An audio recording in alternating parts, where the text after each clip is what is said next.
Welcome to the BEASTwriter family where social media engagement is encouraged. I am your host, Ryan Sakamoto, and today we are going to be doing a couple of live streams. One, I am breaking down my 2021 NFL first round picks, predictions, analysis, trade scenarios, what I'm hearing inside NFL circles. Did a lot of research. If you guys follow me on Twitter, I've been working tirelessly. That's why I didn't do a podcast or a live stream yesterday. Obviously, when you talk to so many different people, you need to gather as much information as possible, sift through the BS, sift through the smoke screens, and really formulate an educated guess on what the team is actually going to do as it pertains to all 32. So again, I am very grateful for all of you for tuning in to the BEASTwriter family and really buying into the movement. I hope you guys will like what I have to say as I do another live stream during the draft. So if you guys don't want to watch Mel Kiper, just want another take other than Todd McShay or Daniel Jeremiah or Bucky Brooks or so forth, I'm going to be doing a live stream here as we are watching the draft. So we can watch this thing together here in the BEASTwriter family. So this is my first live stream that I'll be doing on draft day live. So I'm really excited for that.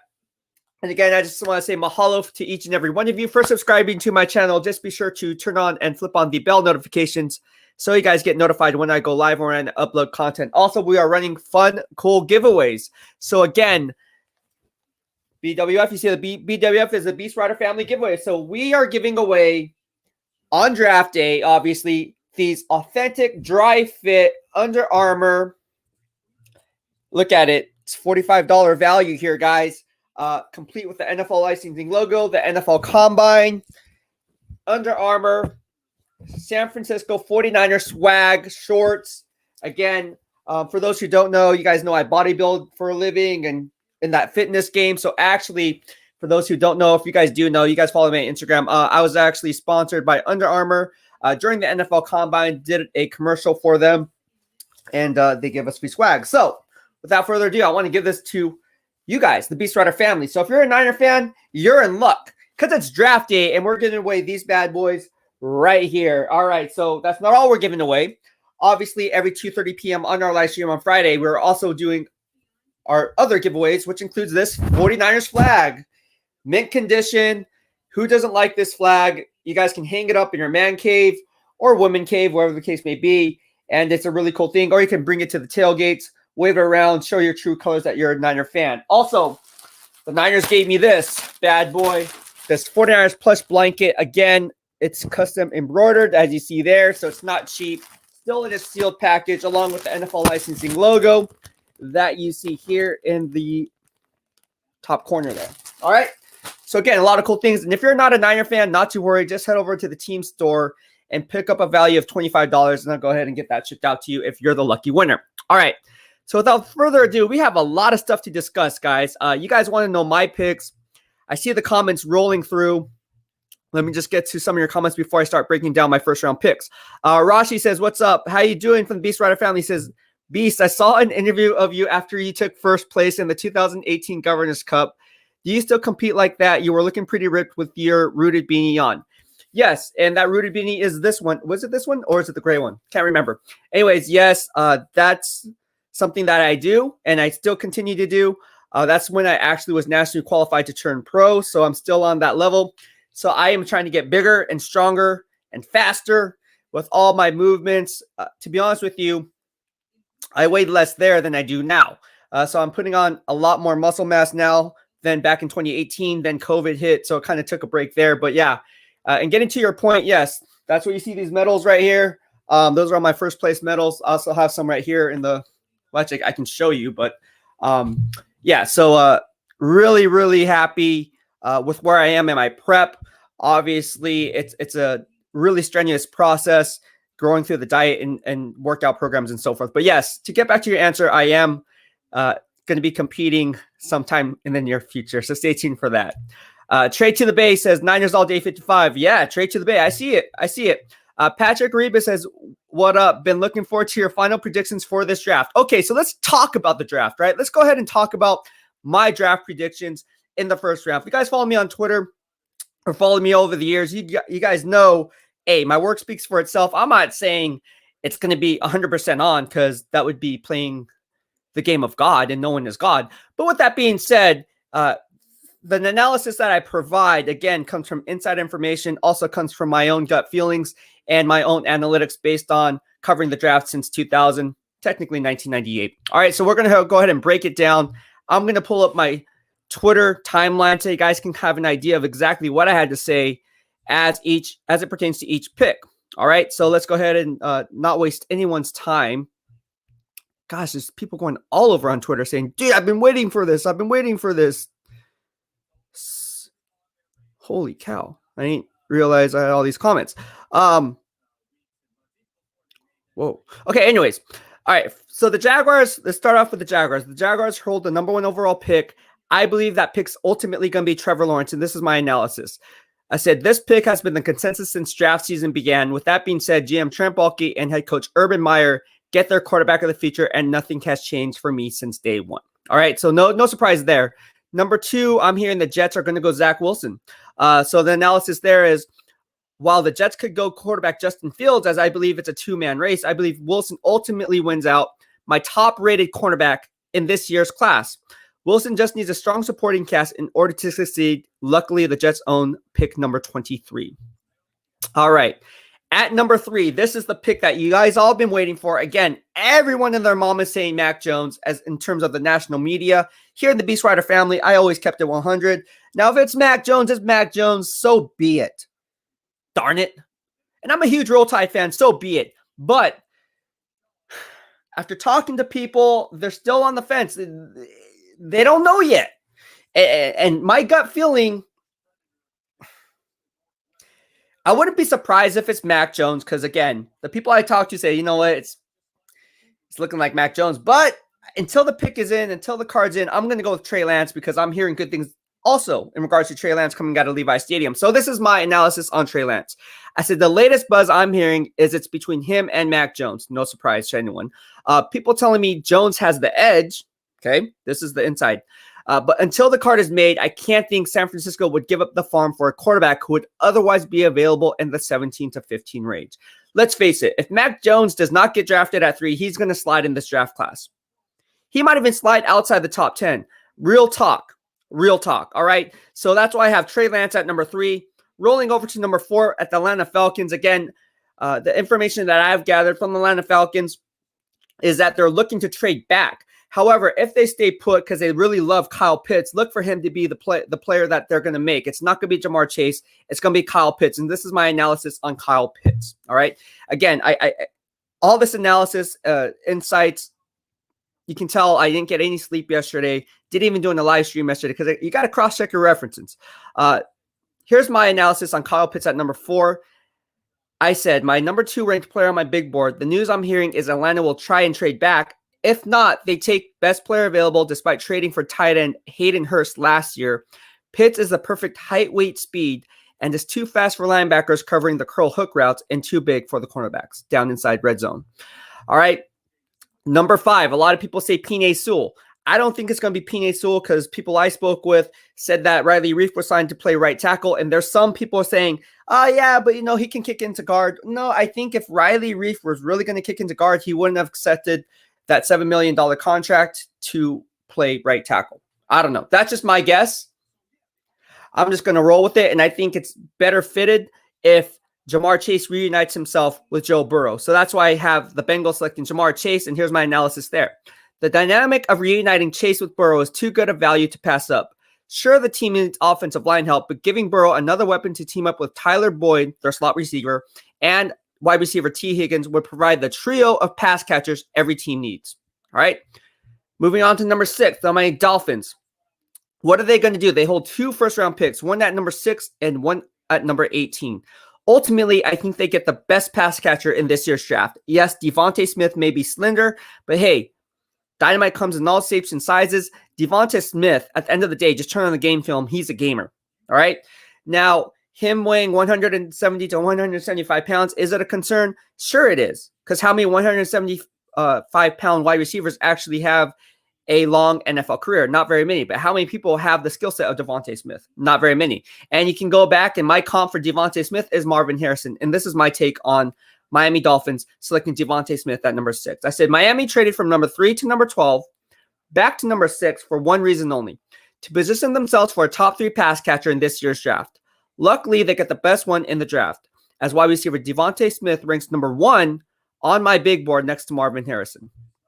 And again, all this here, and I see the comments that are coming in and rolling in. Wow, we got a lot of comments here. There's a lot of stuff that we have to talk about. And again, I want you guys to know exactly what I have to say in my draft analysis, because this is why you guys follow me. This is, to be honest with you, this is where I get the most of my traffic, is making these spot-on predictions or analysis pieces so you guys know exactly what to look for when the NFL draft rolls around. And again, this is the fun part about it, because as the draft unfolds, I'm going to be thinking like a GM. So I don't know what Mel Kiper is saying. I don't know what Todd McShay is saying, because I'm going to have them on mute. All I care about is the picks, and I want you guys to know my analysis in real time as it pertains to them. Now, there might be a 15 to 30 second lag because I'm on YouTube TV. I don't have cable. I cut the cord on that. So I have YouTube TV. So there is going to be a slight lag time as far as selections were made and so forth. So I'll probably be 30 seconds behind. However, you guys are going to get the real authentic engagement from the Beast. And that's exactly what I want you guys to know, is formulate your own analysis too. Like, what would you do? Like, this is the BEASTwriter family, man. Like, I want to hear what you guys would say too, and what you guys would do in that situation. This is like our BEASTwriter family war room. This is awesome. I am pumped up, and I'm talking a million miles per hour because I am on a high right now, and this is our time to shine, straight up. All right, so let's go ahead and move on to pick number 7. At number 7, the Lions are going to go with Penei Sewell. GM Brad Holmes understands building teams from the inside out, not the outside in. He just invested heavily in quarterback Jared Goff, taking on that big money contract. I don't think they're going to go quarterback. In fact, I'm hearing they're not going to go quarterback. And if Justin Fields or Trey Lance, well, he's off the board in my mock draft, but let's say he falls to number 7, that's a hot spot for a trade for a team trying to trade up. But with that being said, ultimately, they're going to stay pat as the draft board currently stands. They're going to select Penei Sewell, and this is my analysis on Penei Sewell. The Lions need to boost down in the trenches for Jared Goff, and Sewell is the best of the bunch in this draft class. GM Brad Holmes understands solidifying the trenches, and if Sewell's on the board with Pitts, Chase, and Devontae Smith gone, offensive line is a pick. So ultimately, I have Penei Sewell, but don't be surprised if it's also Rashawn Slater. Pick your poison. Any one of those two would do. All right. At number 8, GM Scott Fitter, the new GM, obviously is in-house, but Matt Rule always makes the decisions because Matt Rule was hired and he was on the team last year as opposed to GM Scott Fitter, the same dynamic that you see in San Francisco. So slightly a power struggle, but not really. All right, so this is what I see the Carolina Panthers doing at number 8. My analysis is this. I think they're going to go Rashawn Slater, and this is why. The arm length is concerning. He only has a 33-inch arm length, but versatility is where GM Scott Fitter covers this prospect most. Carolina could select Patrick Surtain Jr., but they just signed cornerback AJ Bouye. They give Sam Darnold help to stop seeing the ghosts. Again, for those who forgot, the Panthers made a play for Sam Darnold. Remember that? Why would they make a play for Sam Darnold? Again, if Sam Darnold was to come out of this year's draft class, he would be my number 2 ranked quarterback. And I spoke with a lot of people who have the same viewpoint as me. So again, the consensus is Sam Darnold does not damage goods at this point. He just needs a strong supporting cast. And how do you build up that strong supporting cast? By solidifying the offensive line. Rashawn Slater at number 8 to the Carolina Panthers. Book it down. All right. Sitting there at number 9, this is a hot spot for a trade. Now, there's a lot of people that saying that the Denver Broncos might go ahead and take a quarterback. Well, they just went ahead and traded a 6th-round pick for Teddy Bridgewater, and they already have Drew Lock on the roster. So logically, if you were to draft a quarterback, are you going to have 3 quarterbacks sitting there on the roster? Someone's going to be left out on the active roster week in and week out. Ultimately, I don't see Vic Fangio going ahead and making a play for a quarterback. I think George Payton, what he's going to do, the new GM in town in place of John Elway, will ultimately go the best player available outside of quarterback and select the best linebacker in this year's draft class. And this is my take there. I said the need for a second-level backer is evident in Denver, and while the team could select Justin Fields, they just traded for Teddy Bridgewater. Head coach Vic Fangio always has a stable of strong backers in his coaching career. He gets the best one in this draft class, right? All right, at number 10, the Dallas freaking Cowboys. How about them Cowboys at number 10? This is another hot spot for a trade because if J.C. Horn or Patrick Surtain are sitting there, I'm hearing that the team could trade back a few picks if there's a team that's willing to go up for a quarterback. So look for this to be a hot spot for a trade. However, if it stays true and the board holds true as it currently stands, look for the pick to be Patrick Surtain Jr. or J.C. Horn. Ultimately, I have Patrick Surtain. He's a little bit ranked higher. And we all know how GM Jerry Jones likes his Alabama product kids and kids out of the SEC. All right, so this is my analysis on Patrick Surtain. Dallas runs a cover 3 scheme similar to San Francisco, and if you're looking for the scheme fit, it's Surtain Jr. to a T. He's the most fundamentally sound boundary quarterback I've graded since Ahmed Plummer back in 2000. He's pro-ready. And again, Dan Quinn is the defensive coordinator there. What he's going to want is he's going to want someone who can thrive under that scheme without having to know the nuances of the cover 3 scheme. Patrick Surtain having the NFL bloodlines with his father playing with the Miami Dolphins, being a Pro Bowl player there. He knows, he gets it, and that's why I think Patrick Surtain Jr. wins out over J.C. Horn. All right, at number 11, the New York Giants. What do we have here, guys? The New York Giants are going to be a stud. Obviously, GM Dave Gettleman loves his hog mollies. And again, my track record for Dave Gettleman has been strong. If you guys check my Twitter receipts, I think I have a 75% success rate on hitting and predicting his first round picks dating back all the way to the Carolina Panthers. And pretty spot on. Everything's posted there. This is my take on what Dave Gettleman has done since he became the Giants GM, right? So out of all the NFL teams outside of the San Francisco 49ers, I hit it head on with Dave Gettleman. In fact, I said Saquon Barkley was going to get drafted number 2. He did. I said Daniel Jones was going to go number 6. He did. I said Dexter Lawrence would be the selection at number 17. He did. DeAndre Baker at number 30. He did. Andrew Thomas at number 4. I missed it. I thought they would rather go with Tristan Wirfs. They didn't. They went with Andrew Thomas. So outside of that, pretty good track record as we speak. Again, the proof is in the pudding. What I see Dave Gettleman doing is he loves his hog mollies. He doesn't shy away from his hog mollies. Hog mollies are people down inside the trenches. He loves his offensive linemen, loves solidifying the offensive line. He's a throwback type of a GM. And ultimately, with Rashawn Slater and Penei Sewell off the board, he has no choice but to get another wide receiver. And here's my analysis on that. I said Dave Gettleman loves his hog mollies, but both of the top ones are off the board. He just signed wide receiver 1 Kenny Galladay from Detroit, and the wild card here is Sterling Shepard's health. Waddle is explosive and becomes instant insurance policy at wide receiver if Sterling Shepard opts to get hurt or if the team decides to go in another direction after 2021. All right, so again, Jalen Waddle at number 11 to the New York Giants. Now let's double down on those gains in the NFC East with the Fly Eagles Fly Philadelphia Eagles. This is where it gets really interesting because, again, this is one of my draft crushes. You guys know Najee Harris is my draft crush, but so is this player. I have the Eagles going after J.C. Horn. That's right. And traditionally, the team and GM Howie Roseman would like to solidify the offensive line, just like Dave Gettleman, or defensive line, if you will. And they like really doing that. I mean, the track record speaks for itself. However, with J.C. Horn on the board, you now double down on those gains with Darius Slay on the opposite side. And this is my analysis here. GM Howie Roseman has never selected a cornerback in the first round since becoming the team's GM. Ideally, the pick would be offensive line or defensive line. Not this year. He breaks the mold and gives Darius Slay another boundary cornerback in this pass-happy NFL.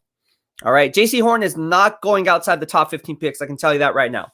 All right, the Chargers, who are sitting there at number 13, they're going to go Elijah Vera Tucker out of USC. That's right, Elijah Vera Tucker. And again, for me, it's the arm length that causes a cause for concern when it comes to Elijah Vera Tucker's game. With that being said, I can see him being kicked into guard, and GM Tom Telesco, who really comes to the Bill Pulley and Ryan Grigson tree, loves his offensive lineman. And this is my analysis on the Chargers selecting Elijah Vera Tucker at number 13. I said, my analysis is this. Arm length is a concern to play offensive tackle, but the versatility is too good to pass up for GM Tom Telesco.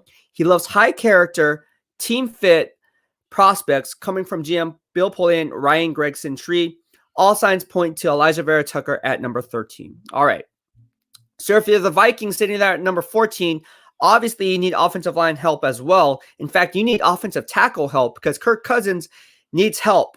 And with a lot of these offensive tackles moving on to free agency that I just pointed out, you're going to have to do something, and you're going to need to solidify and replenish through the draft. So ultimately, GM Rick Spielman, what he's going to do is he's going to draft the 4th ACC player in this first round since becoming the team's GM. That's right. Rick Spielman, since becoming the Vikings GM, has an affinity for ACC players. He will draft the 4th ACC product, and that guy being Christian Darrisaw out of Virginia Tech. And this is my analysis on him. I said, if Minnesota fails to address the offensive line, Kirk Cousins' career could be cut short. They desperately need offensive tackle help, and Darrisaw would be an instant plug and play. Also, the 4th ACC player drafted by GM Rick Spielman in the first round since becoming the team's GM. There's some analytics for you. All right, at number 15, I have the New England Patriots selecting Justin Fields. Now, is he going to fall to 15? Probably not. Probably they're going to have to want to trade up for him. Ultimately, I'm hearing that they like to trade back, not trade up. However, if they stay put and Justin Fields somehow falls to them, or if they trade for Jimmy Garoppolo, don't be surprised, guys. Don't be surprised. That could be a play. Here's my analysis on that. I said I heard New England would like to trade back, not up. But if Fields is still on the board, the team could trade up for him or quarterback Trey Lance, if available. Look for Chicago to possibly leapfrog them for one of the 2 remaining quarterbacks. Again, I'm hearing Chicago Bears, Ryan Pace is likely going to be an aggressive pursuer trading up for a quarterback. So look for the Chicago Bears to move up from where they're sitting at currently, because they're not in unfavorable draft position, sitting there at 20, to go ahead and trade up for a Justin Fields if Trey Lance is off the board, or a Mac Jones, whatever the case may be, whatever the Niners pick, the 4th or 5th quarterback. Look for the Chicago Bears to go ahead and make an aggressive play for a quarterback, because they know at number 20, likely they're not going to get that guy. All right. See how I'm doing this? All 32, baby. This is how we do it. All right. With the Arizona Cardinals sitting there at number 16, I have them going Zaven Collins out of Tulsa. This is my analysis there. GM Steve Keim loves versatility. No surprise here, right? He drafted Deion Buchanan in 2014 and then Isaiah Simmons in 2020.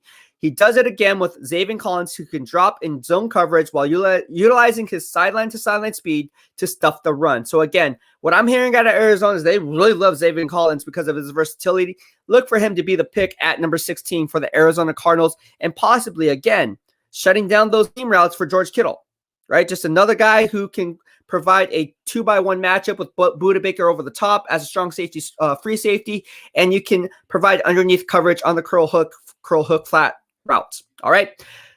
Whew, a lot to talk about. Raiders at number 17, the Oakland Raiders. All right. What are they going to do here? Here's my analysis piece on the Oakland Raiders at 17. Ultimately, I see them going Jamin Davis out of Kentucky. That's right. The Raiders always like to reach for need, diminishing the value of the pick. They do it again here at number 17. The analysis here is, this is not throwing shit at the Raiders fans, but hey, it is what it is. I said the Raiders always make surprise reaches off the top of my head. Clelin Ferrell, Darius Hayward-Bay, TJ Hayden, you get the picture, just to name a few. They love workout warriors, and get one here with Davis, whose stock rose after his pro day. All right. Number 18, the Miami Dolphins go Jalen Phillips. My analysis there. The intel from Miami is close, and I'm sure Phillips has been on their radar for a while. At the team pegging Najee Harris, but GM Chris Greer can find one in round 2. He gets a pass rusher who some consider being the best in the draft. And again, right after I put this up there, my man Omar Reese from NFL Network went on air and said, you know what? Don't be surprised if the Dolphins get Jalen Phillips or go edge rusher or get Gregory Rousseau, because ultimately they're close. They need a pass rusher, and they're sitting there at number 18. Okay. At number 19, Washington goes after Tevin Jenkins, and my analysis is there is Mac Jones is an option, and Washington could trade up for a quarterback. But if they stay pat, look for them to solidify the offensive line, giving Ryan Fitzpatrick some help up front. Some teams question his character, but upside is there. All right. Sitting there at number 20. All right. At number 20, who do we have there? The Chicago Bears. Ultimately, what I just say, they're probably going to trade up for a quarterback. However, as the draft board currently stands, I'm not doing trades right now. They hold the number 20th overall pick. They're going to select Mac Jones. Mac Jones is going to slide if the Niners don't take him. I'm telling you that right now, fellas and ladies and gents. My analysis here is, if the 49ers don't take Jones at 3, Jones is going to slide. Let's be honest. Does he slide all the way to 20? Probably not. Chicago will likely have to trade up for the Bama product, or whoever is that 4th or 5th quarterback off the board. All right, here we go. At 21, GM Chris Ballard, one of the top 5 GMs in my book. Excuse me, I'm losing my voice already. From the Indianapolis Colts, gets quitty pay. analysis here is this year's version of outside linebacker Rashawn Gary, a Michigan product with huge outside but little to show for it on the field. GM Chris Ballard is smart, one of the best GMs. If he feels he can maximize pace potential, it's well worth the risk at number 21. All right. Number 22, the Titans. They're going to go after Elijah Moore. I think Elijah Moore is the best slot wide receiver in this year's draft class. He's a guy that you guys should not sleep on. All right. This is my analysis on there. GM John Robinson has a bias toward SEC talent. His last 3 first-round picks hailed from that Power 5 conference. The need for a slot wide receiver is evident. He gets a best slot wide receiver in this year's draft, a tough, gritty, physical, sure-handed wide receiver who double downs and teams back up with A.J. Brown out of Ole Miss. Holla at your boy. All right, at number 23, here we go. The New York Jets, their second first-round pick, what did they do? They're going to go Travis Etienne over Najee Harris, my draft crush. Why? This is my analysis on the New York Jets and why Travis Etienne is a better fit for what they like to do. I said for the zone blocking scheme, Etienne is a much better fit than Najee Harris while displaying second-gear acceleration, also known as explosiveness. In order to stretch teams horizontally, you need that one cut back. Etienne is that man who is a home run threat every time he touches the football. All right. The Steelers, what I'm hearing, again, I covered the Steelers for Sports Illustrated, got some very good insight on what the Steelers like to do. Obviously, if you guys followed me, you know in 2019, I said that the Steelers are going to trade up for Devin Bush or Devin White. They did. And ultimately, I see the pick. If Najee Harris slides to them at 24, I believe he's ultimately going to be the selection. This is my analysis here. I said the last time GM Kevin Colbert spent a first-round pick on the running back was back in 2008 with Rashard Mendenhall. If Harris is on the board, look for them to snatch him up or go offensive tackle. Pitt could also trade back for running back Javonte Williams. All right, so look for that to be the play. Again, a lot of people say offensive lineman, but if you watch the Pittsburgh Steelers, you know how they do things. The offensive line is not as bad as people think. They have Chukwuma Okorafor. They re-signed Zach Banner, who was injured, right? And last season, and he was out for the year. You still have Hassan Hauser down inside in the middle, and you bring back BJ Finney, so there's a camp battle there. And you have David DeCastro and my Pro Bowl talented sleeper in this year's draft class, last year's draft class, the 4th round pick, the Raging Cajun, Kevin Dotson. So again, the Steelers defensive line is not as bad as people make it out to be. It is a stable offensive line. Now, can it improve? Absolutely. But ultimately, we like the vertical board, and what I'm hearing, they're going to go running back if Najee Harris is on the board. Okay. At number 25, let's keep it going. Duval, the Jacksonville Jaguars, they're going to go after Trayvon Moehrig out of TCU. That is correct. And my analysis here is this. GM Trent Baalke sees value here and loves his safeties. We all remember the first-round pick of defensive back Jimmy Ward. Sitting here at number 25, Baalke gives new defensive back coach Chris Ash, props to my man Chris Ash. His wife is a family friend of mine. So anyways, getting back to it, Chris Ash gets a player he can mold. All right. And again, I was going back through my draft transcripts and my draft predictions and so forth. And I remember, I think it was back in 2013 or 2014, one of those years, and Jonathan Cyprien came out. I was like, man, the Niners could really get him in the 2nd round because Trent Baalke seems to be really high on that guy. And till this day, I thought he would possibly be in play, which he was. I think GM Trent Baalke is going to go Trayvon Moehrig right here. Just my saying, first round pick, excuse me. At number 26, the Cleveland Browns going to go after Jeremiah Owusu-Koramoah out of Notre Dame. This is my analysis there. The Notre Dame product falls a bit in my mock draft, but this is a great value for a Cleveland defense in dire need of a second-level help. GM Andrew Berry will go defense with this pick no matter what, and if not JOK, Jeremiah Owusu-Koramoah, they could block Baltimore and take defensive tackle Christian Barmore. All right. Speaking of Christian Barmore, he's going to go one pick later to the Baltimore Ravens at number 27. This is my analysis on Christian Barmore. GM Eric DeCosta is a top 5 GM in my book. This is what I had to say about Christian Barmore. The analysis is defensive end Calais Campbell isn't signed beyond 2021. All right. So insurance policy is in play. GM Eric DeCosta is a top 5 GM and will surely select best player available and let the board talk, especially in the tail end of the 1st round. Barmore is the best remaining available. Here, I also hear Baltimore will likely take a wide receiver with one of their 2 first-round picks. So they can obviously trade down, with one of these 2 first-round picks and in the tail end of the second, get more draft capital and select a wide receiver because, again, this is a deep wide receiver class. And depending on how the board talks to them, if they feel like there's a cluster of players at wide receiver that they feel that they can get at that selection, if they were to trade down, look for them to make that play. But ultimately, one of these 2 Baltimore first-round picks are ultimately going to end up being a wide receiver. Okay, at number 28, that's what I'm hearing. At number 28, the New Orleans Saints select Kadarius Toney. That's right. The analysis here is GM Mickey Loomis is not afraid to move up for a player he covets. He did with Brandon Cooks using a 3rd rounder. If he stays pat, he will likely go wide receiver and look for Toney or wide receiver Terrace Marshall to be the guy. All right. At number 29, the Packers are going to go offensive center. This might be a surprise pick to some. I think they're going to go Landon Dickerson over Creed Humphrey. This is my analysis here. The loss of Corey Linsley is huge. They need to give quarterback Aaron Rodgers a savvy, tough, physical leader up front. They could go wide receiver Rashad Bateman, but wide receiver class is deep. Offensive center is not. Horizontal value board talks. They go Dickerson or Creed. All right. At number 30, Caleb Farley for the Buffalo Bills. This is what I had to say about that. People I spoke with say Farley's back injury is a problem. It's a medical and can be a chronic condition moving forward. His stock falls as a result, but Bills GM Brandon Beane finds value until in the first, letting board talk to him, selecting the best player available. All right. Now sitting here at number 31, what I just talked about, the Baltimore Ravens, who are there at 27. Now they hold the number 31st overall pick. What are they going to do? I just said they're going to go wide receiver with one of these 2 picks, whether it's staying pat or trading down. Ultimately, they're going to get Terrace Marshall out of LSU. This is my analysis here. I really wanted to pick offensive center Creed Humphrey here. GM Eric DeCosta has an affinity for Oklahoma talent. Ultimately, I see Baltimore trading down into round 2 and selecting either Marshall or Humphrey. Time will tell. All right. Last but not least, the Tampa Bay Bucks. Azeez Ojulari is going to be mocked there, and this is why. My analysis is GM Jason Lecht is SEC biased as 4 of his 7 first-round picks hailed from that Power 5. He has a need for an edge rusher and gets his eye candy at a premium position with perfect height, weight, speed to match, an insurance policy for JPP who is not signed beyond 2021. Look for that player to be Azeez Ojulari. All right, that's pretty much it. That's my first round. Hope you guys like it. Now let's get to your comments. I know there's a lot of comments here.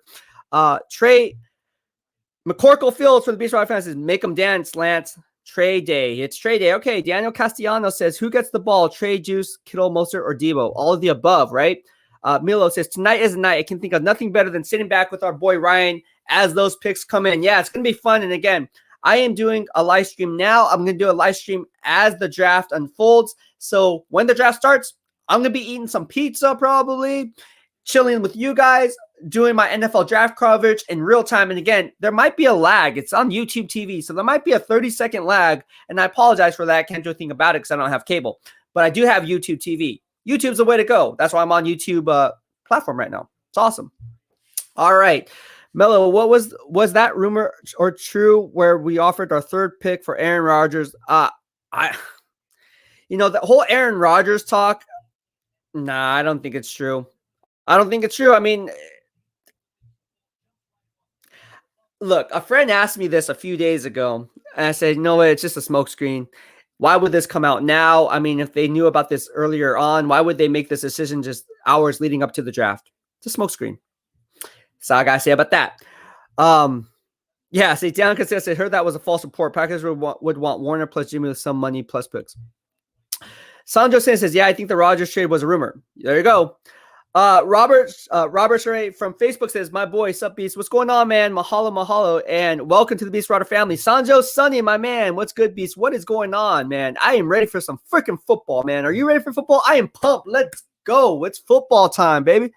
All right, a guy called Ed said, sup Beast, what's going on, man? Mahalo, and I see you here in the BEASTwriter family, and again, we are running full-fledged giveaways here. Again, we're giving away these authentic 49ers NFL Combine for the draft. Why not? On this special day, we are doing a special giveaway. And again, we're giving to me by Under Armour. For those who don't know, I was sponsored by Under Armour for the NFL Combine to do some video fitness footage for them. You guys know about this on Instagram. You guys probably saw it on TV. Whatever the case may be. Anyways, yeah, everything's on here. The tags are still on here. I think the tags are on here somewhere. Where did the tags go? But yeah, we were doing a giveaway. Here we go. See, the tags are on here. Haven't worn this stuff. It's $44 value, $45 value, however you want to see it, plus tax. So basically $50 for these bad boys. Who doesn't want these, man? And again, go Niners. Go all BEASTwriter family. How's that? Oh my gosh. Waruna Pereira says, hope you are having a good day. So nervous. I'm not, yeah, you know what? Everyone's nervous, but at the end of the day, man, if it's Mac Jones, it's Mac Jones. Here's something that I'm going to point out. Okay. And no one's talked about this, but listen, what I'm hearing is if the 49ers go ahead and select Mac Jones, I'm not saying it is. I already says Trey Lance, but hypothetically, if they go ahead and select the Mac Jones, don't be surprised if they leverage that trade by raising the morale of you, the 49er faithful, and they double down and try to trade back up in the tail end of the first round for Najee Harris to get 2 Alabama products. Just putting it out there. Just putting it out there. Don't be surprised. All right, Patrick Reber is definitely going to be watching the live stream. Yes, man, the live stream is going to be freaking lit, man. And I'm telling you, this is my time. I've been doing this for years. My friends know this. Like, I literally, the whole setup is the same. The only thing that's different is I'm doing a live stream.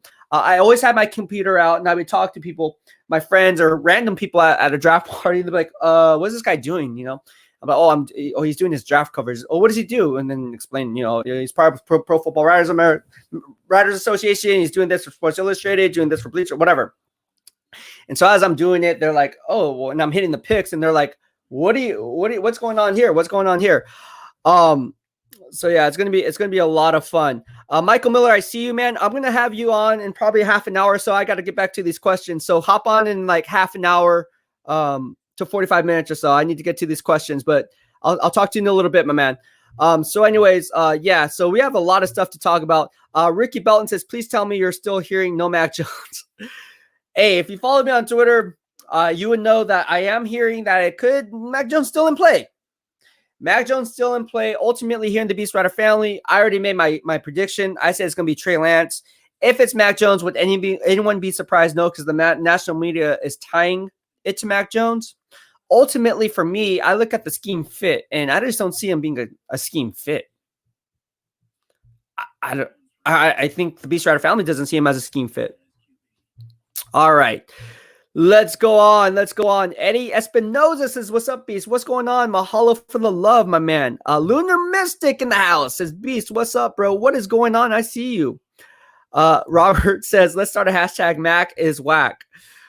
Kiana Lopez, how you doing, Kiana, from the BEASTwriter family? She says, nice blanket. Thank you. Mahalo. You could be the winner, Kiana, because I see you engaging a lot.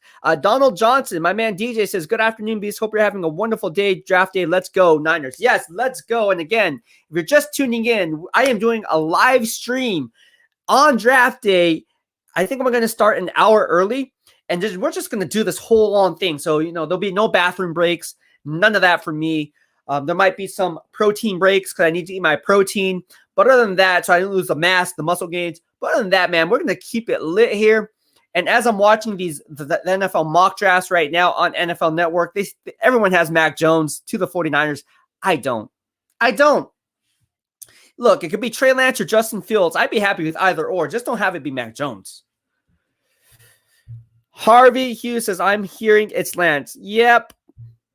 Niners all day. Love the blanket. Yeah, the blanket's legit. Dude, this blanket, everyone's talking about the blanket. This blanket is solid, man. I'm telling you, it's really, I don't want to give it away, but I do it for you guys. Again, spread the word to all your family and friends, man. It's going to be fun.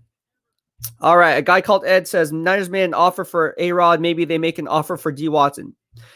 I highly doubt that. Manish Basi, happy draft day, BEASTwriter family. Let's go. Niner faithful. Yeah, let's go. All right. Little Dude 7, what up, Beast? Hope it's Fields, but thinking more and more it's Lance. Fired up either way. I can go either way, man.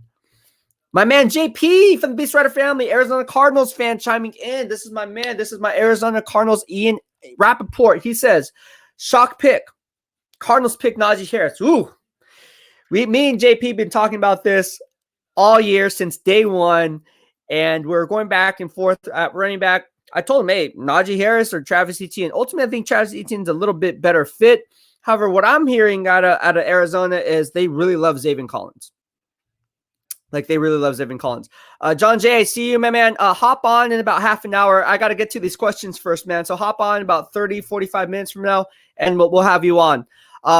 Adam B. Henshaw says, Mac Jones is literally my last pick for a quarterback. I don't care if he's Heisman numbers. I could put my dog on a team with one of the best lines and arguably the best coach ever, and he would still put up Heisman numbers.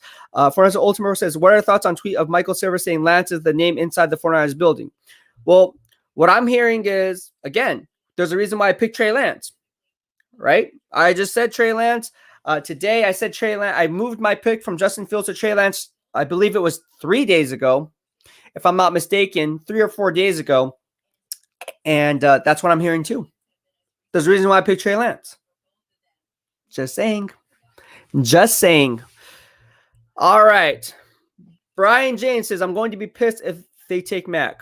It's good being an insider, being a beat writer for the team for so many years. You get some good inside information. But then you also have to sift through the smoke screens. Hey, it could be very well be Mac Jones too. I mean, everyone's saying it's Mac Jones. Ultimately, he and the BEASTwriter family, once the national media put that up right after they traded number 3, and they said, oh, they want Mac Jones. And I'm like, no. That's not what I'm thinking or hearing. And then as it gets closer, Mac Jones is definitely in play. So here we are today. All right, Brandon Matthews. Hey, Beast, love the show. Do you think Pittsburgh would draft Travis Etienne in the first round if Najee is drafted before their pick? Mahalo for the love, man, Brendan Matthews, and I love your avatar. And getting back to your question, I think he's a possibility. However, for what they like to do, I think Travis Etienne is more of a one cut back. Ideally, I would like to see, and I think if that was the case, I think they pass on Travis Etienne, go with an offensive lineman, or even possibly trade back for Javonte Williams. I think for their scheme fit, I think Javonte Williams is a better fit than Travis Etienne. So if not Najee Harris, look for Javonte Williams to be in play for the Pittsburgh Steelers. Thank you so much, and mahalo for the love. Jay Sola16 from Twitter. Do yourself a favor, bro. I see you on Twitter. Get yourself a YouTube account and subscribe to your boy. Just go to youtube.com/BEASTwriter. So you'll be in there for a fun Friday giveaways, including this that we're giving away today. I mean, you can't be entered for the giveaways if you don't subscribe on YouTube, bro. Just letting you know. All right. These are dry fit, obviously never been worn. But anyways, if you want free stuff, if you don't like winning free cool stuff, that's up to you too. Lance looks like it's moving in the direction of our Niners. Robert Watson says, "Sup, Beast? What's going on? How are you doing?" All right, Alejandro Bermudez said, Fields or Trey, bro. Nothing against Mac, but I'll support 100 Kyle's pick. I don't support Kyle's pick if it's Mac Jones. I don't support it. My girl Mel says, good morning, Beast, from the BEASTwriter family. Do you think the hype of the 49ers offering the number 3 pick for Aaron Rodgers is valid? No, it's a huge smokescreen. Smokescreen.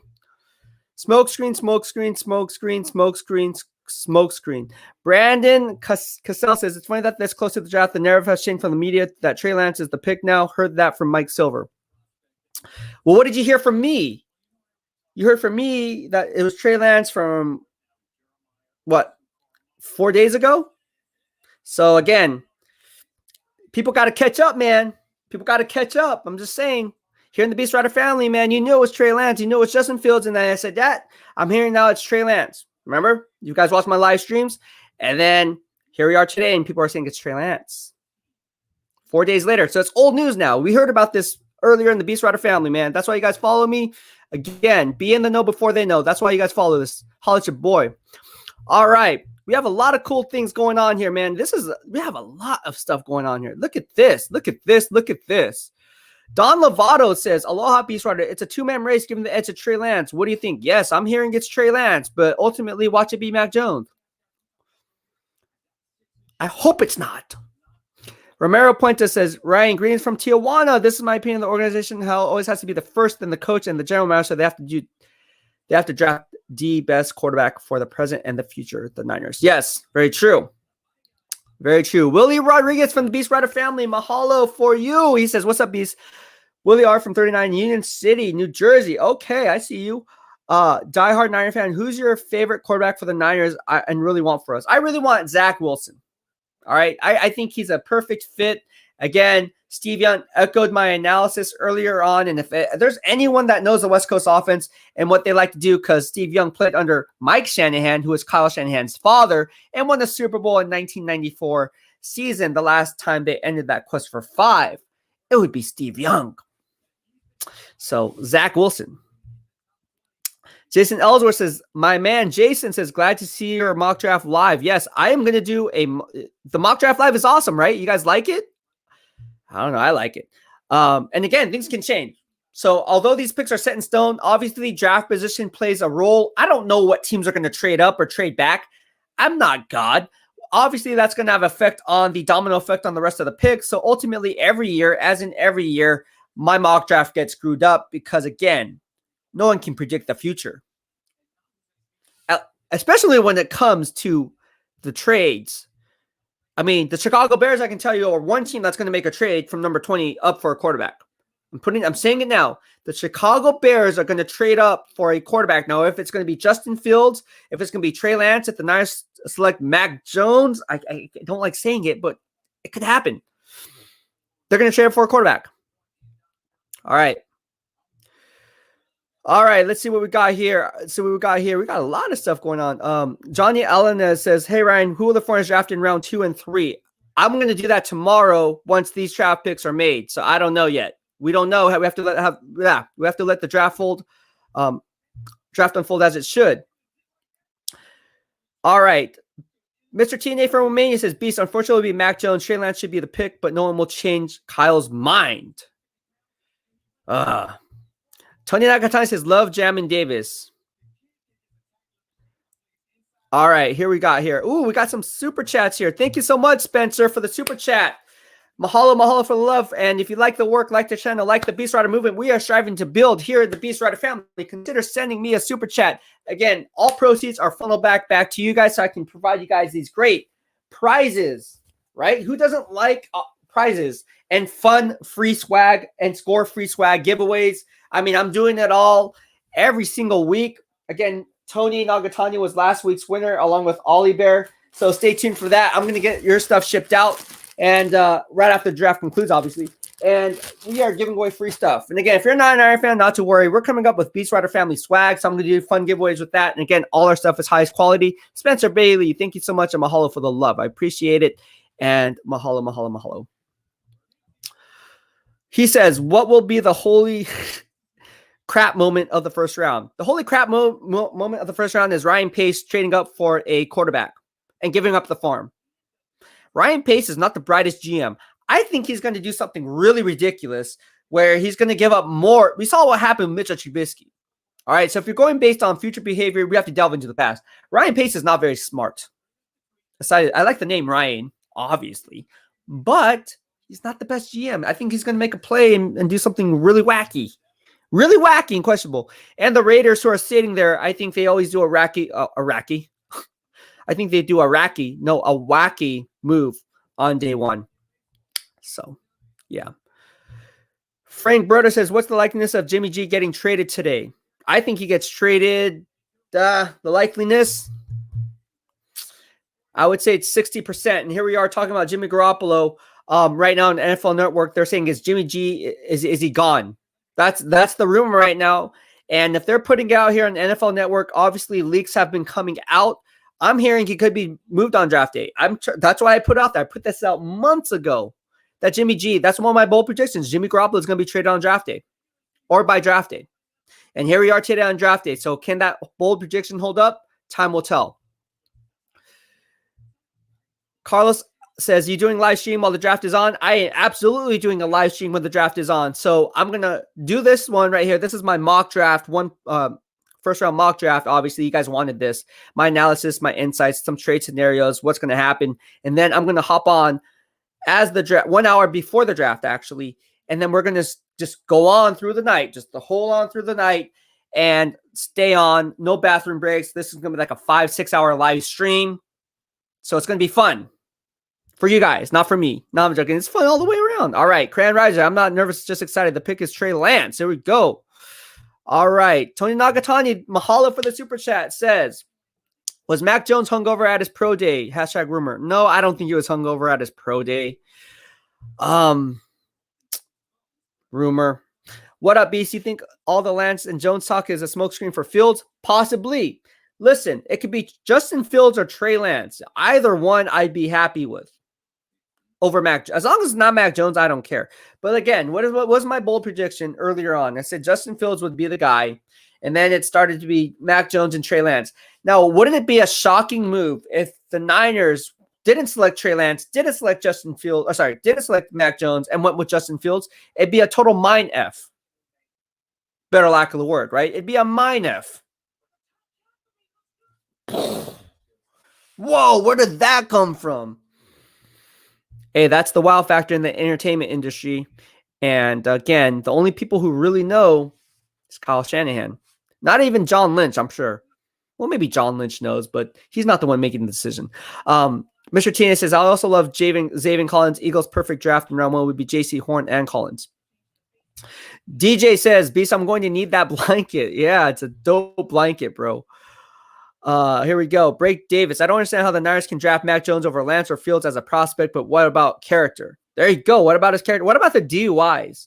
How come no one's talking about the DUIs with Mac Jones? Like, isn't that an issue? I think it's a real... I don't know. I think it's an issue. I think it's an issue. My man JP loves it. He says, thanks, B-Dub. I'm just wishful thinking. No, anything can happen, man. Najee Harris, my draft crush. You guys know my draft crushes are Najee Harris, Javonte Williams, J.C. Horn. Those guys are beasts. I like Elijah Moore as well. Listen, draft crush is not obviously the top players in this draft, like on my vertical board, but they're players who like no one really like, these players that I really, really like. Like last year was Justin Jefferson, right?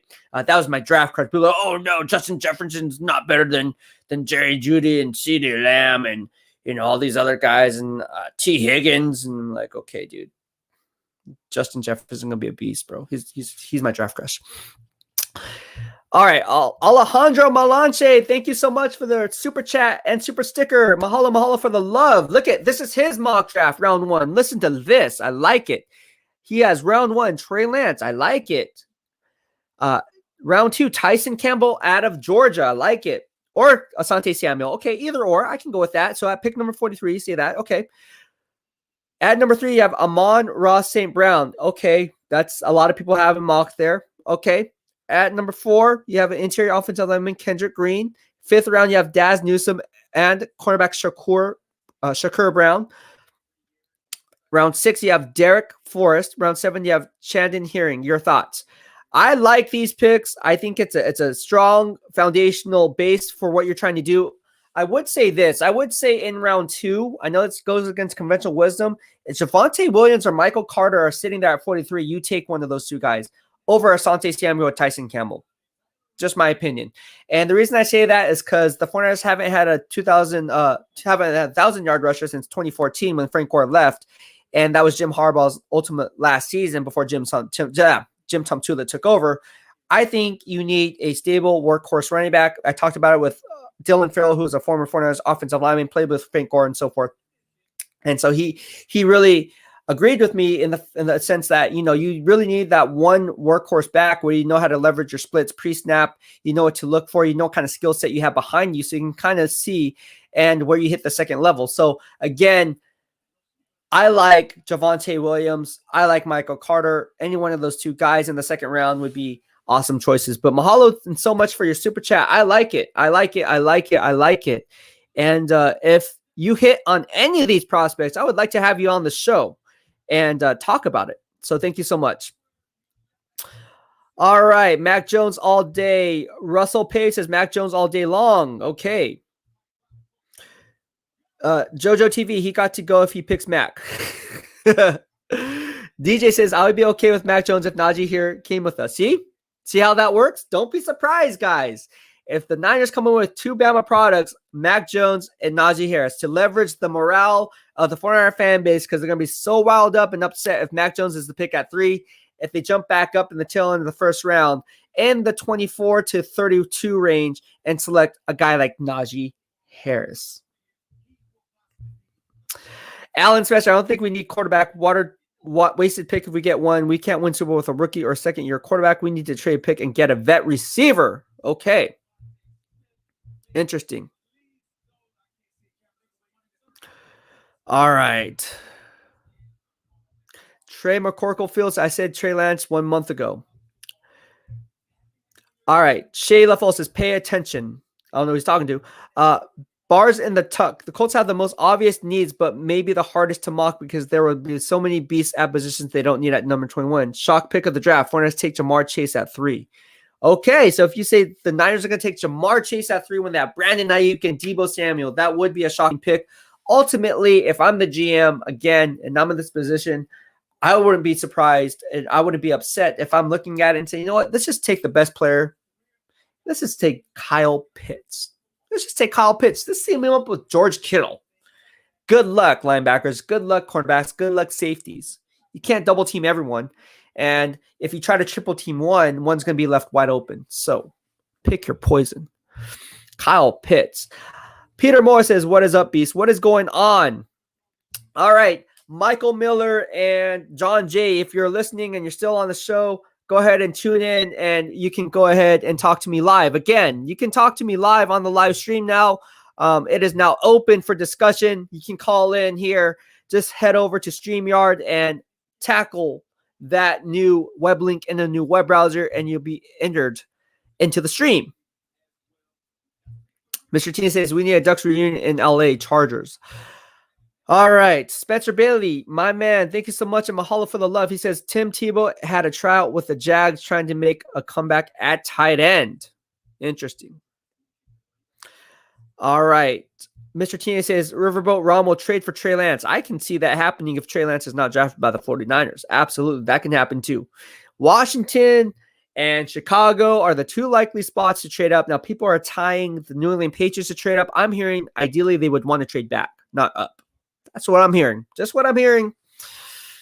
All right. Charles Jones says, I hope the 49ers don't blow the number 3 pick. Well, if it's Mac Jones, All right. D. Wade says, could the Panthers draft Fields? Great question, D. Wade, Carolina Panthers fan here in the BEASTwriter family. As we cover all 32 NFL teams, you guys know we have all 32 fan bases, home of the good vibes only. And getting to your question, yes, but I think GM Scott Fitter and Matt Rule know the importance of solidifying the offensive line first. So it doesn't matter who's the quarterback. If you don't solidify the offensive line, no quarterback can have success. I think ultimately, and what I'm hearing is they want to give Sam Darnold that opportunity. So look for it to be Penei Sewell or Rashawn Slater. All right. Reaper Cobra 96. Do you think the Niners are going to trade up to the first again and pick up somebody else? Yes. It could very well be a play. That's what I'm saying. They could trade up from number 43 back in the tail of the first round because if they draft Mac Jones, that's all the hype. All the hype is going to be on Mac Jones, and there will be a lot of 49er fans who are going to be upset. How do you leverage the morale of the 49er faithful and that fan base? Let's go ahead and jump back up in the tail end of the first round and get a guy like Najee Harris. Let's do that. So now we can leverage and get 2 Bama kids. Oh, yeah, you know what? We like both of them. Yeah, we really hit it out of the ballpark now.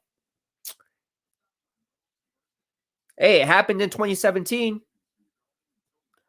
Solomon Thomas drafted what? Number 3 overall. What did they jump back in the tail in the first to get? Reuben Foster.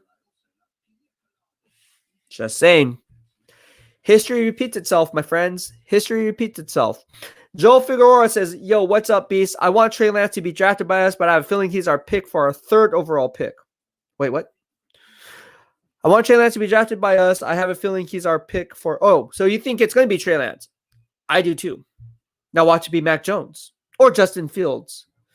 It'll be crazy if it's not Mac Jones, if it's not Justin Fields, if it's not Trey Lance, and then they trade out of that spot. I don't know. There's a lot of... It's not going to happen. I'm just saying, you never know, though. Richard Spence says, JR cannot approve Mac Jones. This is crazy. Well, I don't know. Forbidden Disciple said, if we blow the 3rd pick, we are done. We had a chance at Ruggs, and we got Kinlaw. Hey, there you go. What did I say in my pre-draft analysis last year? I said, if Kinlaw is on the board, the Niners are going to reach for the need, diminishing the value pick, and take Javon Kinlaw instead of going wide receiver and get a guy like CeeDee Lamb. I said this. It's all documented. And I said, if Tristan Wirfs is on the board at 13, you take him. The only reason why the Niners jumped back, again, if you watch my earlier BEASTwriter podcast, from 13 to 14 was to leverage the trade, getting 1 draft pick in return from inking a half-year rental in Emmanuel Sanders and making that Super Bowl run, period. Holla at your boy. And people were like, no, Javon Kittle's going to be a freak. He's oh my gosh, he's better than DeForest. I was like, dude, what the heck are you talking about? Oh, he's stronger. I was like, okay, what are you looking at, dude? What are you looking at? Again, track record speaks for itself. Everything's timestamped. Holla at your boy. Jerry Yang says, happy draft day. Happy draft day to you too. Kai River from Facebook. Get yourself a YouTube account, man. I'm telling you, man, so you can win free swag and score free swag. You're already doing half the work. You're in here. You're engaging with us here in the BEASTwriter family, which we encourage. Home of the good vibes only. I want to do you a solid for supporting me. Subscribe to the YouTube channel so you'll be entered for our giveaways. But getting to your question or your analysis, you said get Fields, then trade Jimmy for pick 15, get Harris, and pick up Julio with the cap space we will have available. That's a lot of moving parts. That would be crazy. That would be crazy. I think that would be crazy. In a good way. I think it's Mac and Lynch. No, it could be career altering, which explains his deferral to Kyle in the press conference. He's distancing himself. Yes. Very true. Joel Figueroa, I wouldn't take Mac if I were Kyle Shanahan. I would take Trey Lance over him. He has all the physical tools such as throws, mobility. There you go. There you go. It's all there for us.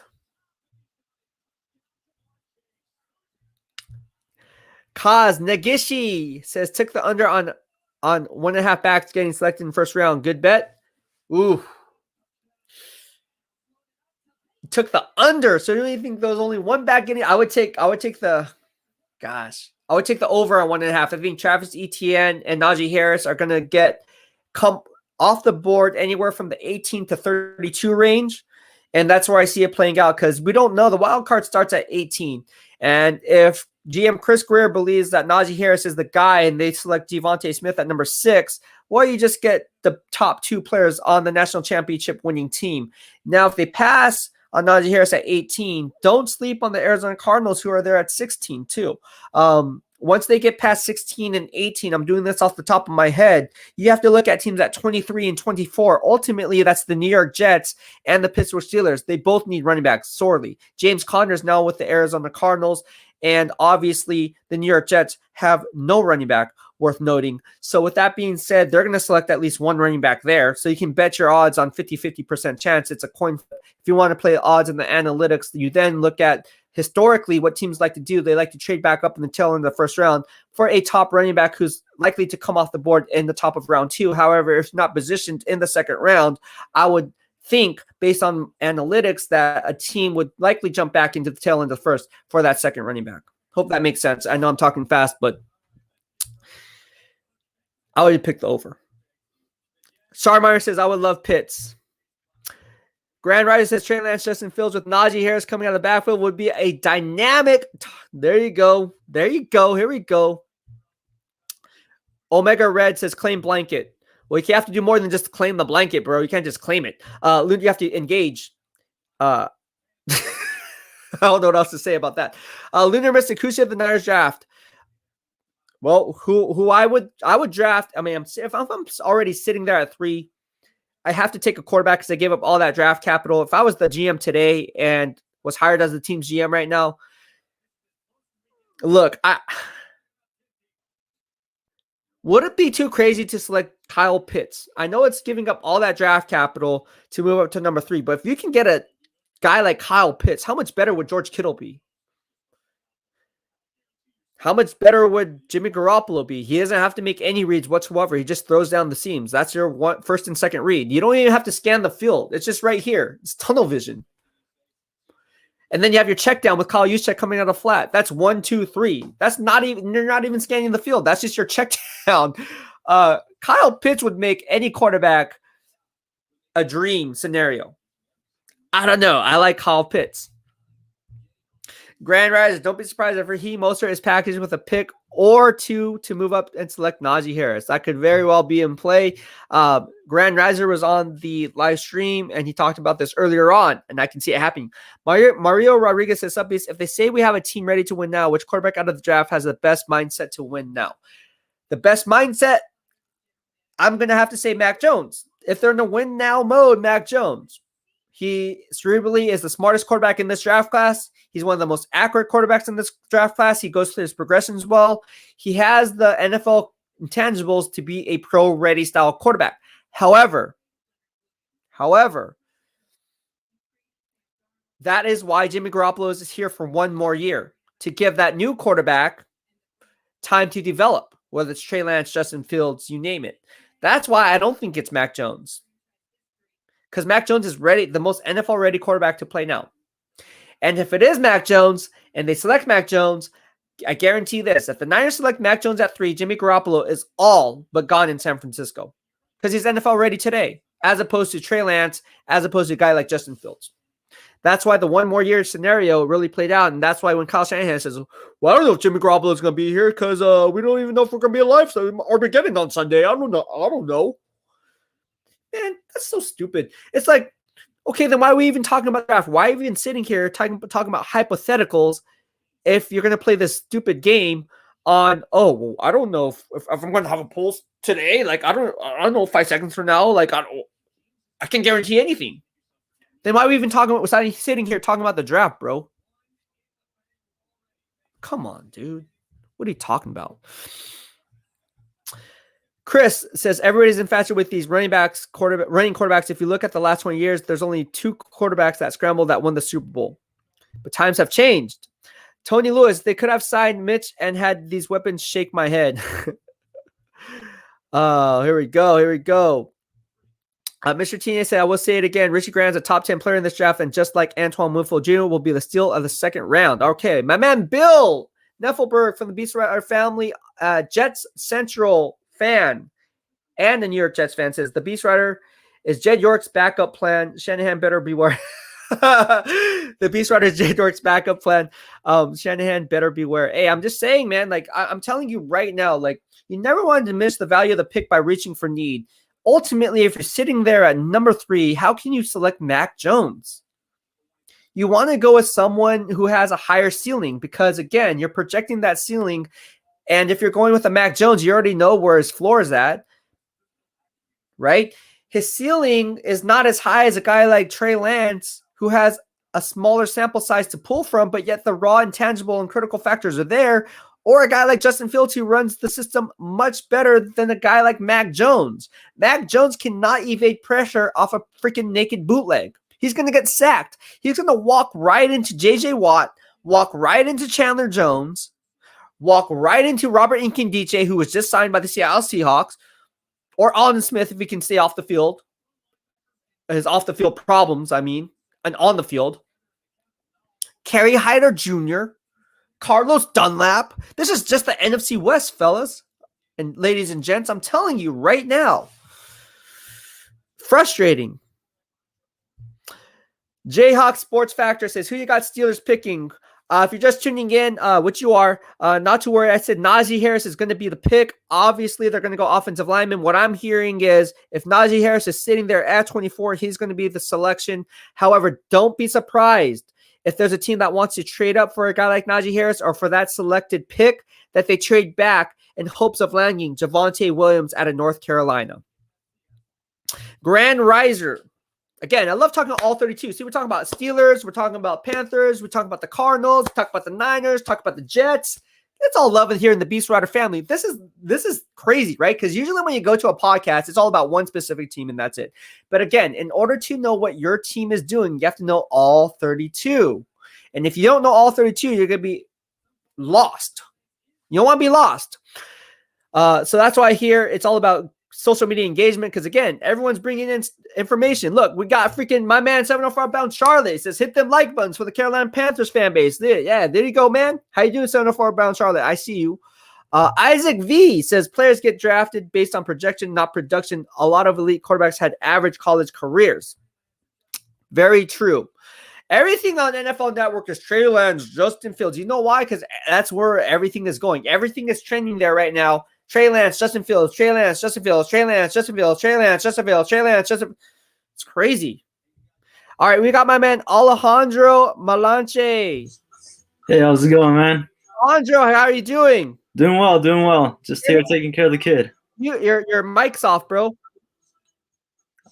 Are you able to hear me now? Here? I can't hear you. Oh, shoot. Hear you. I think your mic's off. You might want to turn your mic on. Does it say that it's on? It says that it's on. It says it's on. Uh-huh. That's weird. Let me see if I can have. Hold on. Let me see this. Hold on. John, can you hear me? Yeah, I hear you. Oh, dude. So I can't hear you either. It must be my end. That's weird. You guys can hear me though, right? Yeah, I Yep. can hear you. That's really weird. Hold on. Let me try this. All right. Can you talk now? What's up? Can You know, you it's hear me? weird because I can't hear you. People say that you guys can. So obviously, people can hear you talking. All right. Me personally, as I'm sitting here, I cannot hear either one of you, but everyone can hear you guys when you guys talk, which is weird. This is really weird. Let me bring one out. Hold on, John Jay, sit tight. That's weird. That is really weird. That should not happen. Hold on. That's weird. Let's see here. My mic. Looks like it's good. It's weird. All right. I don't know what's going on, man. Maybe shit, that's weird. That is really odd. But you can hear me right now, right? Yeah, I can hear you. Jeez Louise. And yeah, I gotta check my audio. Hold on. How do we do this? All right, hold on. Sit tight. Audio. It's good. Echo. Everything's good. All right. Everything seems good on my end. It's probably the system. You know what? Let me edit your mic settings. Let me see if that works. How about I'll bounce out and then I'll come back in? Because people can hear you. I can't hear you. All right. I can't hear you, but everyone else can hear you, which is weird. So you know what I'm going to try to do? Hold on. Let me try to do something. I'm going to just try to do something crazy. There might be an echo. All right. Can you talk? Yeah. Can you hear me? Can you say something? Yeah. Are you able to hear me? All right. Can you talk? Yeah. Yeah. Can you hear me? Can you say something? Yeah. Okay. Oh, you know what? So it's working on. Okay. So there's something wrong on my end because I just opened up a new web browser and I can hear you on my end. Like if I open a new web browser, Yeah. but it's weird, but it's not coming through. How am I going to do this? Let's try this. Let's all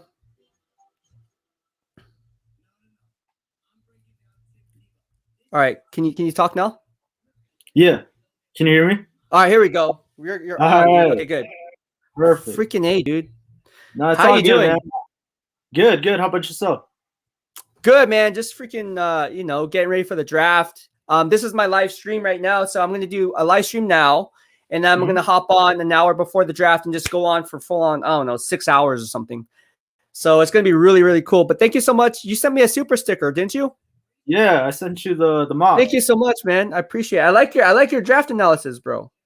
Yo, I was looking into it, man. Like, not gonna lie, I was kind of bored, and I was like, you know what? I'm gonna check out these prospects, and then I saw what we needed, and I'm like, you know what? These would fit well with this. And Yeah. I don't know, man. I know that you like Najee Harris, man, but my draft crush, bro, is freaking J.C. Horn, and Yeah? he's the beast, bro. Like, I don't know how, but if you checked out the people he's gone up against, he's battle contested, Yeah. man. He has Yeah. the biggest resume out of all the corners, and Yeah. I say he's the best one out there. And I was kind of salty that we jumped up to 3. We could have gotten J.C. Horn at 12, or I was kind of mad about that. JC Horn's a beast. JC Horn is one of my draft crushes, like I said. So it comes down to this, like scheme fit. So I talked to 12 people, right, from different teams. Okay. Right.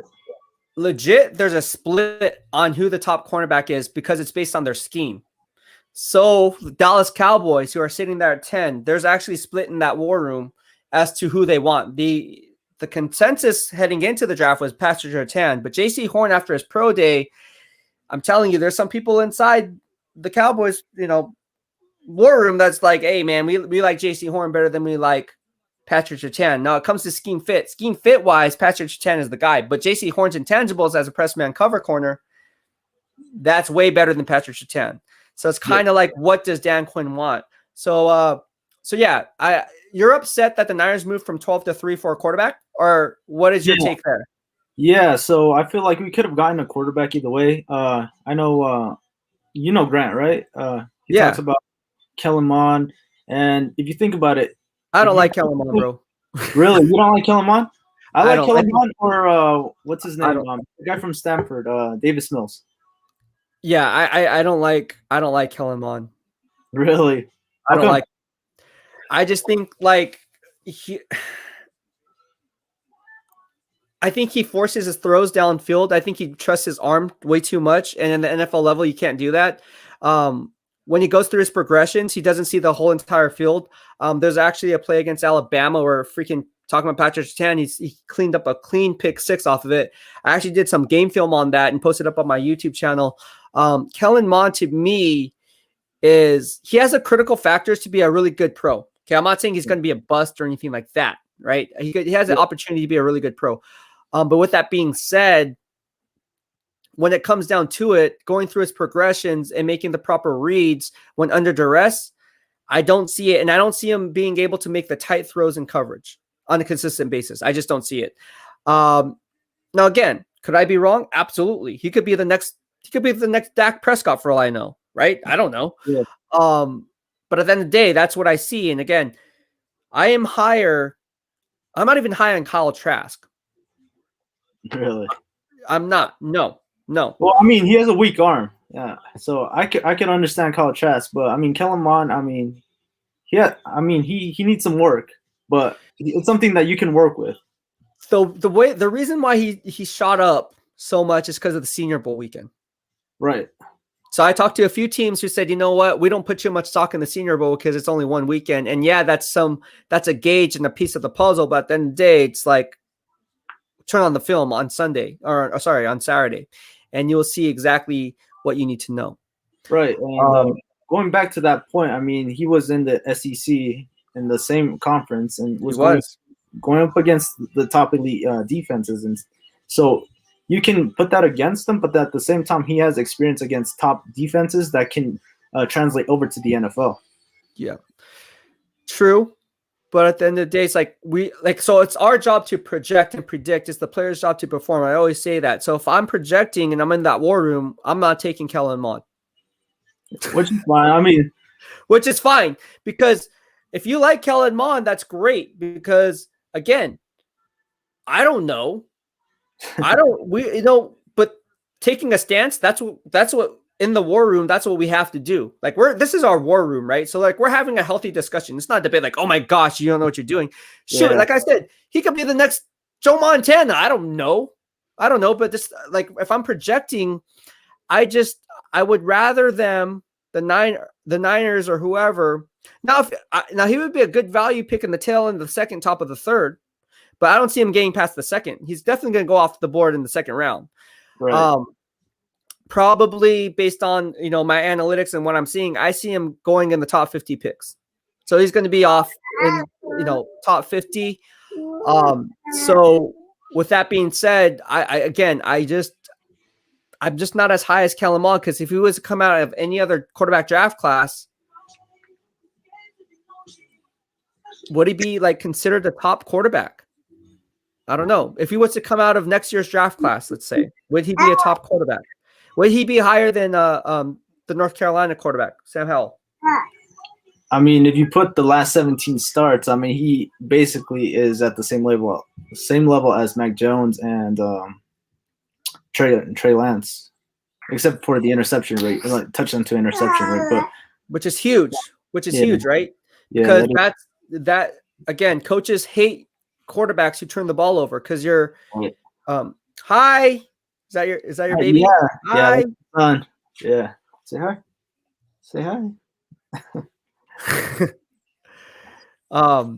So yeah, that's just one of those things, man. And again, I don't know, man. Kellen Mond, to me, he's okay, but he's nothing like that I would be like pounding the table for. Who are some other prospects that you like? I don't know, but one that's super underrated, man, is Shakur Brown from Michigan. Yeah, Michigan I saw State. that. Saw that. Yeah, man. What do you like? What do you like about him? He's electric, man, and Okay. he has what's it called? He's a ball hawk. I feel like once he's in, like he sees the ball and he can just intercept after the other. I mean, I saw him the year before that in 2019, and it looks like he was just getting his feet wet into the college level, and he got the hang of it in 2020. Obviously, he exploded. He was a beast. So that's what I'm saying. Just a hidden gem there that the Niners can take and replace K'Wan Williams. Right.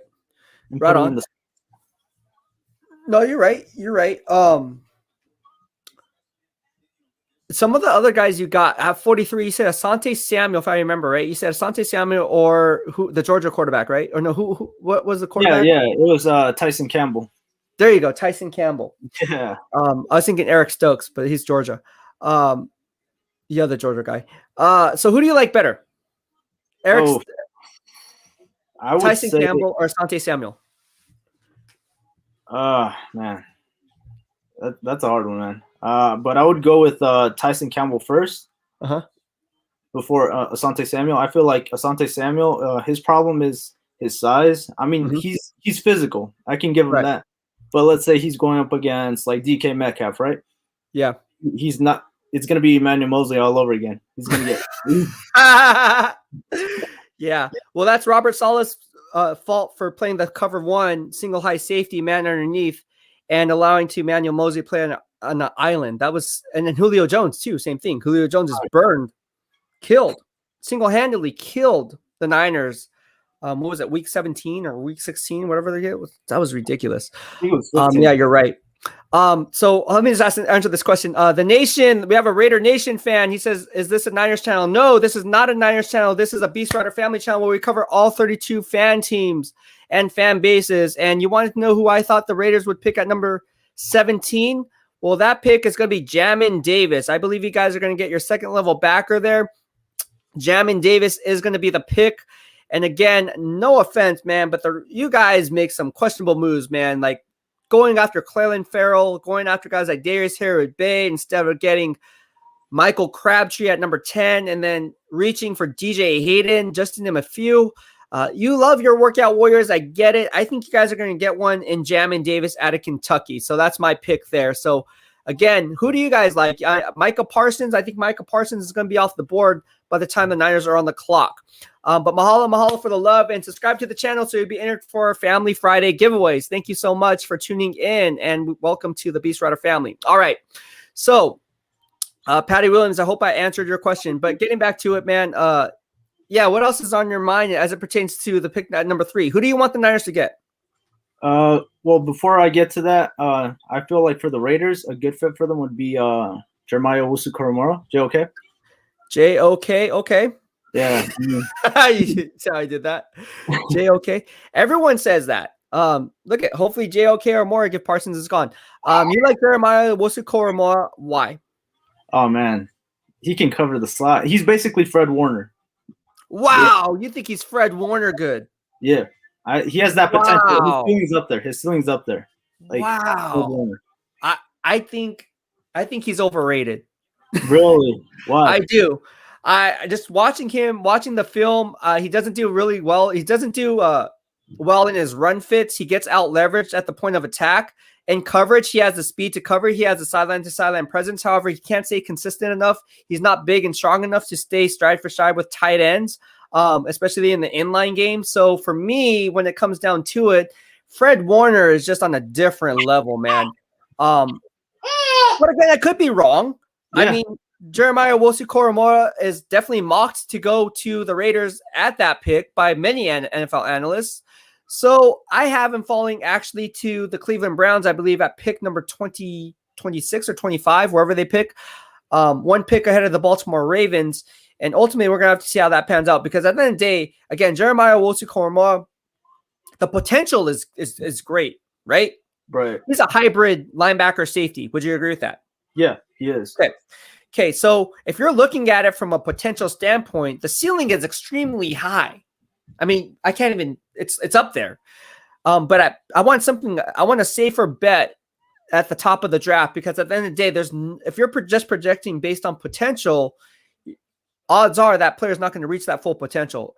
Unfortunately, that's just the way it goes in the NFL. And that's why you see all these guys like Jamin Davis, who I just talked about. He has high potential, but is he going to be worth it? Kwity Paye, here's another one.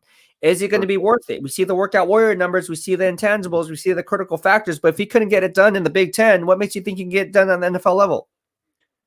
I mean, I can put up workout warrior numbers, legit. I can put up a 35 to 40 inch vertical. I can have, a 130 inch broad jump. I can put up bench press 22 to 25 reps on the bench press. I can do that. Mike Mamula has done it with the Philadelphia Eagles. That's why his draft stock rose. But at the end of the day, it comes down to game film. And if you're adjusting based on game film, that's why the good GMs are the best GMs, is because they go off game film number one. Some of these GMs, they look at projection, like GM John Lynch. Should he have drafted Javon Kinlaw at number 14? No, he shouldn't have. No. Right? But everyone was saying he was an athletic freak. They're like, oh, what do you know? What do you know? I was like, well, I do know. And I'm going to that's why I'm putting it out there. Now those same fans and the same guys who no longer follow me because I was right, they're crickets. They're gone. Right? And all the comments are there.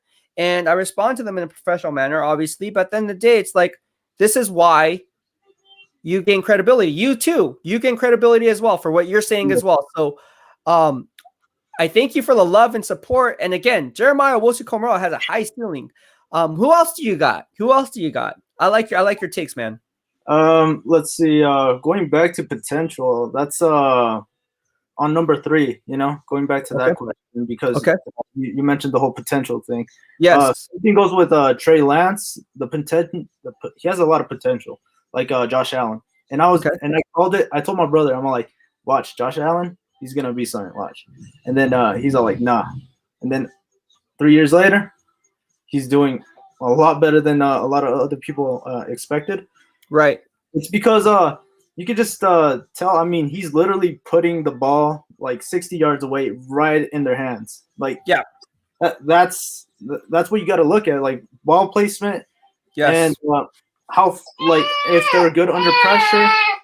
And, it's just stuff like that. Hey, man, I'll call you in just a bit, man. It's just it looks like my laptop's going to die here. And okay, no, you're good, my man. I'll get back here soon. All right. Take it easy, my man. All right, perfect. All right, so we're going to have John Jay chiming into the screen pretty soon. Spencer Bailey, mahalo for the super chat and super stickers. He says, not a smokescreen, A-Rod officially wants out. Wow. So A-Rod is requesting a trade, and that's interesting. So A-Rod requesting a trade just moments before the NFL draft. What do you guys think about that? So if Rodgers wants out, which everyone is saying, Rodgers wants out, Aaron Rodgers wants out, just had a Bleacher Report report it. Gustavo says, let's talk about Aaron Rodgers. Let's do it. Let's bring up Aaron Rodgers. Let's talk about Aaron Rodgers. We have my man John Jay and Michael Miller. We have John Jay first. John Jay, how you doing? I'm doing good, man. So what do you think of Aaron Rodgers? Aaron Rodgers in the San Francisco 49ers. What do you think of that move? I don't like it. Oh, I honestly don't like any quarterback after the age of 35 because, Tom Brady, his age, he's not going to play like at 55 or 60. He's going to retire eventually. And the Patriots had to do it. They had to let him go. Yeah. The same thing with Aaron Rodgers. I think he's 37. You bring him in, it's like a short-term window. You're supposed to win a Super Bowl and then another Super Bowl. So that's a rule that you avoid in the NFL. It's not because, he's a garbage quarterback. That's how I see it. Right. But there are teams, who are very desperate, who say, hey, future Hall of Famer, don't give up whatever the Packers want. And, that's how I see it when Aaron Rodgers. If Aaron Rodgers is traded to the Green Bay Packers, what was the name that I brought up when talking about a trade involving a quarterback? You guys remember? Fred Warner. Fred Warner, right? What did I say? I said Fred Warner could be traded. I said it. His dad's on here. He follows me on this live stream. He follows me here in the BEASTwriter family. He's one of my biggest supporters. You guys know that on Twitter, on YouTube, on everything I do. Says I'm not wrong. If I'm the Green Bay Packers, if I'm GM Brian Gutekunst, and I want to trade my franchise Hall of Fame quarterback to the San Francisco 49ers for the number 3 overall pick,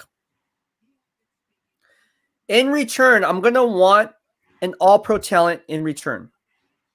You swap all-pro talents, Hall of Fame quarterback, potentially Hall of Fame linebacker, and leverage that deal. Plus, you have the number 3 overall pick. This would be a lose-lose for the 49ers, in my opinion. I think it would be a lose. Michael, stop. Calm down, Michael. I see you. You're waving. You're going crazy here. Calm down, man. Here, we're going to have Michael Miller on here. Michael Miller wanted to hop on the show. He just hopped out. But anyways, getting back to it, why would you want to lost my train of thought here. If you're going to leverage this deal, you would want something guaranteed in return, and that's what Fred Warner brings to the table. Now, do you want Rodgers on the San Francisco 49ers? Look, here we have people saying, New York Jets fan says, you're ready. You have to bring in Rodgers, right? Romero Puentes says, BEASTwriter, give me your 49ers first 3 picks. Mine are Lance Campbell and Joe Tryon, right? Gustavo Mejia says, Rodgers just won an MVP, right? So people are saying they like Rodgers. Rodgers for Warner third. Wow. See? What can happen? Let's talk about it realistically. What can happen? Is this a bad move? Here, Scott Henderson from Facebook says,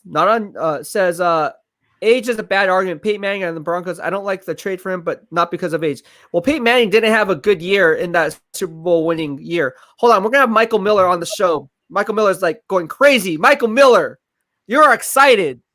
You don't give up a 3rd-round pick for a 37-year-old quarterback. I don't care if his name's Aaron Rodgers or Tom Brady. You just don't. The report says 3rd pick overall.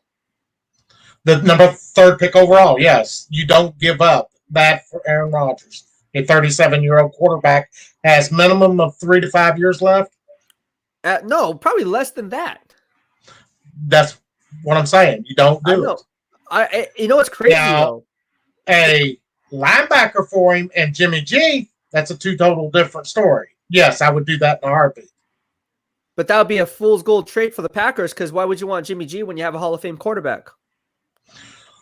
Why would you want to trade him to start with then? You wouldn't. So it's if you're going to leverage a trade, pointless. If you're Brian Gutekunst and you're trying to leverage this trade from the Packers GM's perspective, you're going to want to leverage this trade in your favor. So ultimately, you already have Jordan Love. Are you going to roll with Jordan Love because you drafted him? Or are you going to see him as a failure? Because you're going to have to give this kid a shot at some point to see what you have before moving on from him. You don't invest trading up in the tail end of the first round for a quarterback that you just get rid of 2-3 years later. He was just drafted last year, right? So they're going to have to give him a shot. If Aaron Rodgers is gone, I don't want Jimmy Garoppolo because that's just a stopgap for Jordan Love's progression. You're going to have to see what you have with him. If he doesn't pan out, then you move on. But you have to give the kid a shot. Secondly, from a GM's perspective, what you want to do is leverage this trade by trading Fred Warner and getting that number 3 overall pick. So if from the Niners' perspective, it'd be a dumb move. You don't trade your best middle linebacker, heart and soul of the defense for the second consecutive at 24 years old, and he'll be around 10 years after Aaron Rodgers is gone. Right. Exactly. And again, was I wrong when I said that he might be traded? People are like, no, you're not. His own dad. I've been claiming it for 6 months too, but his own dad follows me. He was saying, I'm right. Everything on my analytics is right. He says it on the live stream. You guys see it. So it's not bad. It's not wrong. I mean, obviously I have inside information from a lot of different people. It's going to be interesting how this plays out. Now, the whole talk about it. The funny thing about this is it's coming out just hours before the draft. How do you know that the 49ers and Packers didn't have previous discussions before this even took place? It's just leaked out now. Because could it be a smokescreen? I'm telling you. Could it be a smokescreen? I don't know. Could Aaron Rodgers have a discussion and already know what the Green Bay Packers are going to do in the first round and say, you know what? You're going to go defense? Are you kidding me? You're going to go defensive end? Like, I need wide receiver help. That was one of the discussions that he had last year, why he was mad when the team got Jordan Love instead of getting him help at offensive skill player positions, right? So if you put 2 and 2 together, he probably had to sit down and said, you know what? I don't want to go through the same thing last year. Be straight up with me. If you're in a management position, you have to have a clear line of communications between player and personnel. You got to tell me, and so we're on the same page here, what exactly is the direction? You don't have to tell me the player, but what direction are you guys thinking about going? And what's the hypotheticals and the scenarios that are going to play out when we're on the clock in the first round? And if they said, you know what, we have Tyler Lancaster as our defensive end, we have Dean Lowry as our other defensive end, so we need to fill defensive end need. He's going to look at this and be like, well, shouldn't we went after J.J. Watt? Should we sign J.J. Watt then? I mean, he's a Wisconsin homegrown kid, and now you're going to try to fill the need through the draft for a defensive end player in our 34 base defense when this defensive lineman draft class is weak sauce? Are you kidding me? Who are we going to get? Christian Barmore? He'd be a nice 3-4 defensive end piece, but if he's off the board, where are we going to go? See, you got to think like that. And if he's upset about it, oh, well, we got you, we re-signed Jones. We signed Aaron Jones. We re-signed him, man. We got, yeah, but I have MVS as my freaking wide receiver. Outside of Devontae Adams, who do we have? Nobody.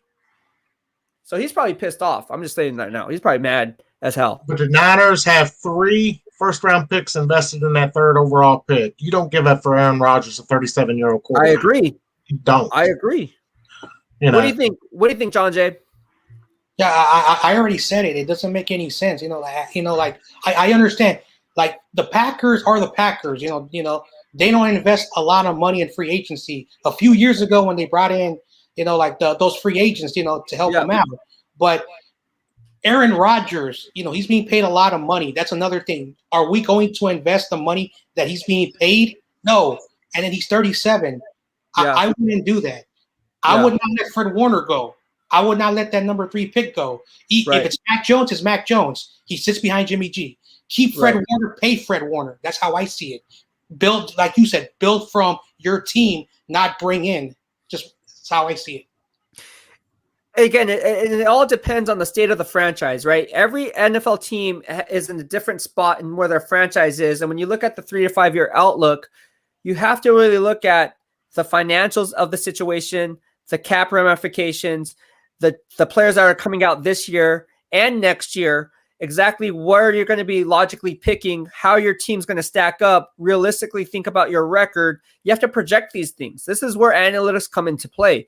And if you're trying to create a perfect storm, right, bringing in a guy like Aaron Rodgers as a stopgap quarterback in a win-now mode just doesn't make financial sense, but it doesn't make long-term sense. You're compromising instant gratification for your long-term gains. And in the NFL, you never want to do that because the long game is this. The long game is, again, what Michael Miller just said. You don't trade 3 first-round draft picks to move up from 12 to 3 and then trade for an aging quarterback, although a Hall of Fame quarterback from Chico might be a homegrown kid because he missed out on Tom Brady last year and you think he can get to the Super Bowl. Because let me tell you something. This 49ers defense is not the same. It's not going to be as good as last year's. It's not. And I don't care what anyone says. It's not going to be a top 10 defense. I'm putting it out there right now. The 49ers defense will not be a top 10 defense. And the reason I say that is simply because of this. If Nick Bosa goes down, which is a likely scenario, although I think he's going to have a defensive player of the year candidate type of a season, if he go down, they have no edge rushing presence. You can't count on Samson Ebicam. You can't count on freaking Eric Armstead, Daniel Stubblefield 2.0 to get it done. And you can't count on Javon Kinlaw because we don't know what we're getting with a guy who showed little to no pass rush in his rookie season. Now, does he have pro potential? Absolutely. But again, it comes down to players being healthy. And on the second level, you take out Fred Warner, who's no longer with the team anymore, because if he gets traded, who's going to be the quarterback of the secondary? Then that just creates a myriad of other issues. Who's the outside linebacker? Dre Greenlaw. Okay, who's the other outside linebacker? We don't know. Okay, what about the cornerback position? What's going to happen after all these one-year contracts are up at the end of the year? Let's say they get deep into the playoffs. Now what? They're all damaged goods because Jason Verrett's going to get paid. K'Wan Williams is going to get paid. Emmanuel Mosey's in the last year of his contract. He's had a 2-year, $10.2 million contract. So what the heck are they doing? It's not a perfect storm. It's a stupid trade for the 49ers to go ahead and make this move. I'm just saying it. What do you guys think about that? I agree, man. I agree. I understand, like the 49ers, to be really honest, we want a Super Bowl. We're willing to give away Jimmy G. We're willing to, give up, and go for Mac Jones because he's more pro ready, even though I disagree with that. Because when you keep saying he's pro ready, why is he not the number one pick? It boggles my mind. But I'm not trying to put anything negative on the kid. So it's really hard when these people make these assumptions. Why is he not going number one then? We run the same system. Why is he not going to the Jets? Why us? Why us? It's a bias. And, so I like Trey Lance. I'm going to be completely biased. I like him. I think he can grow and develop and become something special. Justin Fields, I like him too, but I worry. Can he, take those mechanics that he has to, fix? So at the end of the day, it just boggles my mind. And if it's Mac Jones, I'm a 49er fan. He's going to be wearing the uniform. Yeah. Hopefully he proves me wrong. But at the end of the day, Trey Lance makes a lot of sense because I think John Lynch is the only person being transparent. I like Jimmy for 1 year, and this guy's coming in because we're tired of the injury history, not because we want a quarterback to come in, because that team likes him for some reason. George Kittle, I like this guy. Here's the thing. What if Kyle Shanahan admitted that he made a mistake? I'm just saying it. What if he's looking at this and saying, you know what, maybe we should make a play for Aaron Rodgers because the 49er fan base is going to be upset if we go with Mac Jones, and it's on my head. Michael Miller, I know you love Mac Jones. I like Mac Jones too, okay? But I'm just thinking hypothetically, like let's just say we're sitting there and Kyle Shanahan's feeling the heat. We all saw the press conference. He folded. He folded in that press conference faster than you can say San Francisco treat. All right? So when he was trying to receive a pulse, because we don't know who's going to be alive on Sunday, and then he goes on and here's all what we're saying, not just us, but everybody in the fan base and all around NFL circles, like because people I spoke with, Mac Jones would likely slide if he's not selected by the Niners at number 3. And let's say the personnel department, which I heard already, that they like Trey Lance. It's no surprise. It's already been reported on NFL Network. If there's some kind of rift there, and Kyle Shanahan knows, hey, if I make this Mac Jones pick, I'm tied to Mac Jones, and that means my future in San Francisco is tied to him. If he falters, would it be a safer bet to say, you know what, I admit mistake. Let's just go ahead and get the safe play in Aaron Rodgers. That way I can save myself. Could that be a possibility? Could they compromise there? And John Lynch would be like, you know what, we're in the win now mode. Let's see if we can, let's get Brian Gutekunst on the phone and see if we can kind of swing a deal. Do you see Denise York allowing all this bullshit to go on? Man, Denise York is, all I got to say about this is like, Jed, it comes down to Jed. Jed has a huge stranglehold on the Niners organization. Denise York may own it. Jed York runs it. I don't see him making all this trading and moving up without them knowing exactly who they wanted. That is a lot of movement to go on we'll go up and look and see who's there. No, they know who they wanted. From the second they made that trade, they know exactly who they want. There is no questions about it. You can go to all the pro days you want in this world. They already knew who they wanted when they made that move. Yep. I agree with you. That picks in already.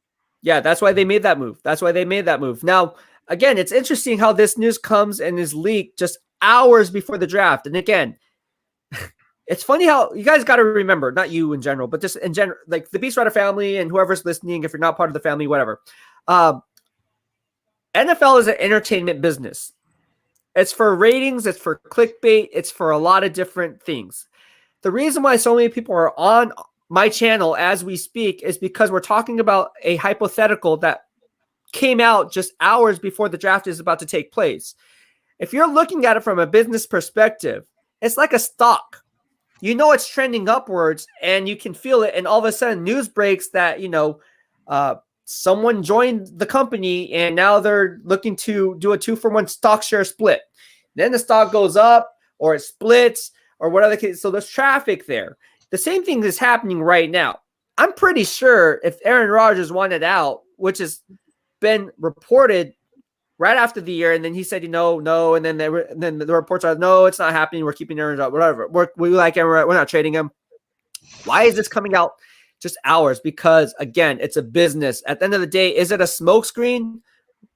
Could be. It could be a smokescreen. That's all I got to say about that. Tony Nakatani, thank you so much for the super chat and super sticker. Mahalo. Frank Brother, thank you for the super chat and super sticker. He says, great show. Let's get Harris. Najee Harris. What do you think of Najee Harris? Michael Harris. Michael Miller, you like Najee Harris. And John Jay, you like I Najee do. Harris? Oh, I hope we trade back up into the first round to get him. There you go. That's what I'm saying. Pair him with Mac Jones and let them two do their thing.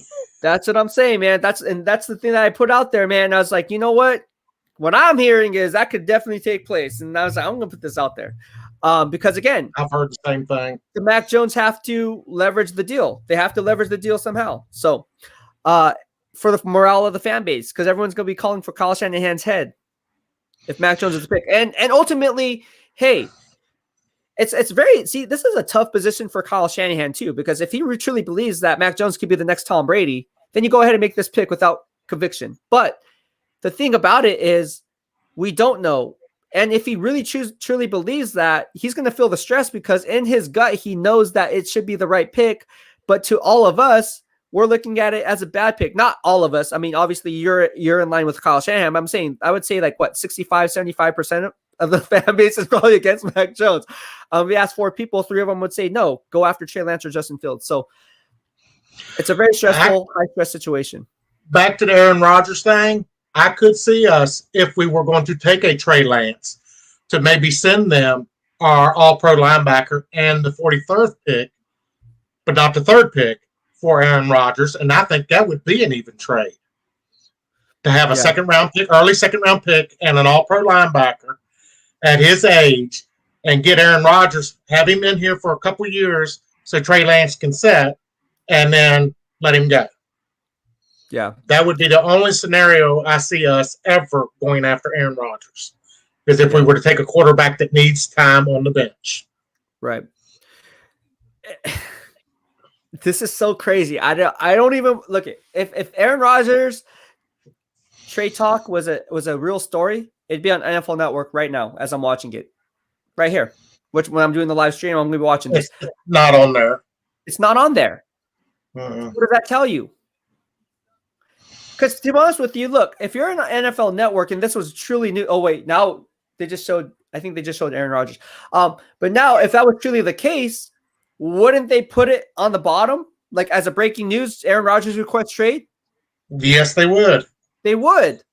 So again, we're talking about something that's probably not even an issue. And if Aaron Rodgers does get traded, so be it. But it won't. I mean, again, it's for entertainment factor. I don't know. Maybe because I'm in the NFL media, I've seen this one too many times. I know how this goes. Again, maybe the Denver Broncos go get him if he wants to be traded. Well, they like him aging quarterbacks. There you go. So it's just like, why are the Niners tied to it? Because the Niners are the sexy pick, and they're going to set the domino effect for the rest of the draft. That is why. Everyone's talking about the 3rd pick. Everyone, ESPN, NFL Network, man, you don't even have to be a fan of the 49ers or other teams' fan bases are talking about the 3rd pick. Why? Because it's the wow factor. People want to know, oh, really? Who are they going to take? Oh, is it really going to be Mac Jones? It's the leading search thing in Google right now is the Niners' 3rd pick overall. There you go. That's the number 1 trending thing there is in the world today. Yep. It's going to be really ridiculous how this plays out. But at the end of the day, it could be something. I mean, something to talk about. Something to talk about. Thank you so much for tuning in, Michael Miller. I appreciate the love, man. All right. Later. All right. Cheers, my man. All right. John Jay. Also, thank you so much for tuning in. Anything else you want to say before you leave? Yeah, I want to say something. Michael brought something up. Jed York's mom, the niece to Barlow, her brother, the Barlow Jr., when he ran the team, it really showed you how he knew how to organize that team. Of course, the scandal in the late 90s. He had to give that team to his sister, and his sister's not, a football, personnel. So, she, let her husband York, run it. Again, they're not Correct. football. I'm not trying to say anything, but there's a little insight for my family because my father worked at the airport. He got to know the family very well, So, and some of the personal stories. I'm not going to get to detail because I don't want to put out there. Well, I know. I mean, it's not a secret. It's not a secret. I mean, none of the stuff that you're saying is a secret. It's all out there. Eddie DeBartolo Jr. ran the organization like a family-ran organization. That type of feel they tried to keep up when Jed York took over the team. Obviously, Denise DeBartolo took over the team as the owner and so forth because of, like you said, the scandal, the gambling, the so forth. With that being said, I will say this: there's a reason why Eddie DeBartolo is not around Levi Stadium much. There's some rift there, right? So everyone's very loyal to Eddie D because Eddie D was Eddie D. That's why teams and players they'll die for Eddie D. They'll run through a wall for Eddie D. I can't say the same that they do the same for Jed York. And it all comes down to how you treat people. I'm not saying Jed York doesn't treat people well. I'm not saying this. I'm saying from Eddie D's perspective, there's a reason why the 49ers were the standard for so many years. Unfortunately, they're not the standard anymore. They're up there. They're top 5, obviously, but they're not the gold standard that they were. Head and shoulders above everyone else. I mean, head and shoulders. You talk about team meetings. Like I said, team meetings, they would go and they would have their families over. Like legit, like he would pay for their families to fly in for certain banquets or things like that. So that dynamic, I mean, those days, I don't see that happening at Levi Stadium very much anymore. So getting to it, yes, Eddie D was probably the best owner. If he was the owner today, the Niners probably would have 3-4 Super Bowls right now. I'm serious. They'd probably win in 2012. They'd probably win in 2019. So that's already 2. And probably would have kept Harbaugh. I mean, Bill Walsh wasn't the easiest to get along with too. You know that, right? Yeah. But Bill Walsh won football games. So at the end of the day, winning matters. And yeah. So again, I think it's interesting. We're just gonna see how everything plays out. But you do bring up good points in terms of what they do at number 3. Now you said it's Trey Lance. I think it's Trey Lance. Aaron Rodgers is not in agreement. You don't want Aaron Rodgers. I would agree with you there. I think that's just too much to give up. So with that being said, yeah, give me 30 seconds and then you can wrap up with me. So I grew up playing baseball, and the Yankees organization, boom, in baseball, 27 championships. Steinbrenner, when he bought the team, he was hard to get along with, but it showed. His sons, now they run the organization. The Yankees organization lost a little bit but it really showed you how the father organized. They went, I think, 8 World Series, 12 league championship when he ran the team. So the same thing. I'm not saying Jed York is a clueless, individual. He is running the team, but I don't think he has that, that charismatic way of, talking to his players. Because when you listen to Joe Montana, Steve Young, Jerry Rice, all the great things they say about their former owner, it really shows you how, even though he was a guy with a lot of money, he understood those players. And that's the thing that I don't like about, York, because, I'm not trying to say anything negative, but I hope he can learn from his grandfather and realize, be, an owner with your players, connect with them. And then you'll show, that's what happened with Harbaugh, that, Jed York, came in there, Harbaugh, yeah. Anyway, yeah. All right. No, you're right. Thank you so much for tuning in, John Jay. I appreciate the love, man. And go follow my man, John Jay, 49ers Ultimate Report. John Jay, thank you so much, as always. And follow the BEASTwriter. Very smart guy. All right, man. I'll see you next time. I'll be on the live stream. Are you doing a live stream today? Yeah, I'm doing a live stream. A bunch of my subscribers. So, I'm going to make sure, I do something for them. All right, cool. I'll see you around then. Take it easy. Mahalo. All right, we have Alejandro Malanche. Oh, and I got to turn on your mic, dude. Your mic's off. You have to unmute your mic. All right. Can you hear me now? There you go. Yes, what's going on? And I don't know if you just heard, man, but that I happened. saw it right now. It's on TV. Oh shoot. Yeah. And Rodgers. Man, that's crazy. Yeah. But What do you think about that? man, I don't know. It's a 50-50. Honestly, I'd rather go younger, to be honest. Yeah, it's crazy, right? Aaron Rodgers to the 49ers. You look at the ESPN app, right? Yeah. Yeah. I know, I'm looking at it too. It's crazy. It's crazy. Sources, Rodgers doesn't want to return to Pack. That's the breaking news. It's crazy. So yeah, I don't know if people can see that. Can they read that? Yeah, you can see it. Okay. So yeah, well, if he doesn't want to play for the Packers and the Niners want to make a move for him, I don't know. Sam V says, Beast, Mr. Pick Fields. No, I said it's Trey Lance, my man. Sam V. So if you wanted to tune in, you can watch this live stream. I did all 32 NFL teams. I have Trey Lance going to the San Francisco 49ers. All right. What else is on your mind, my man? And shoot. What's it called?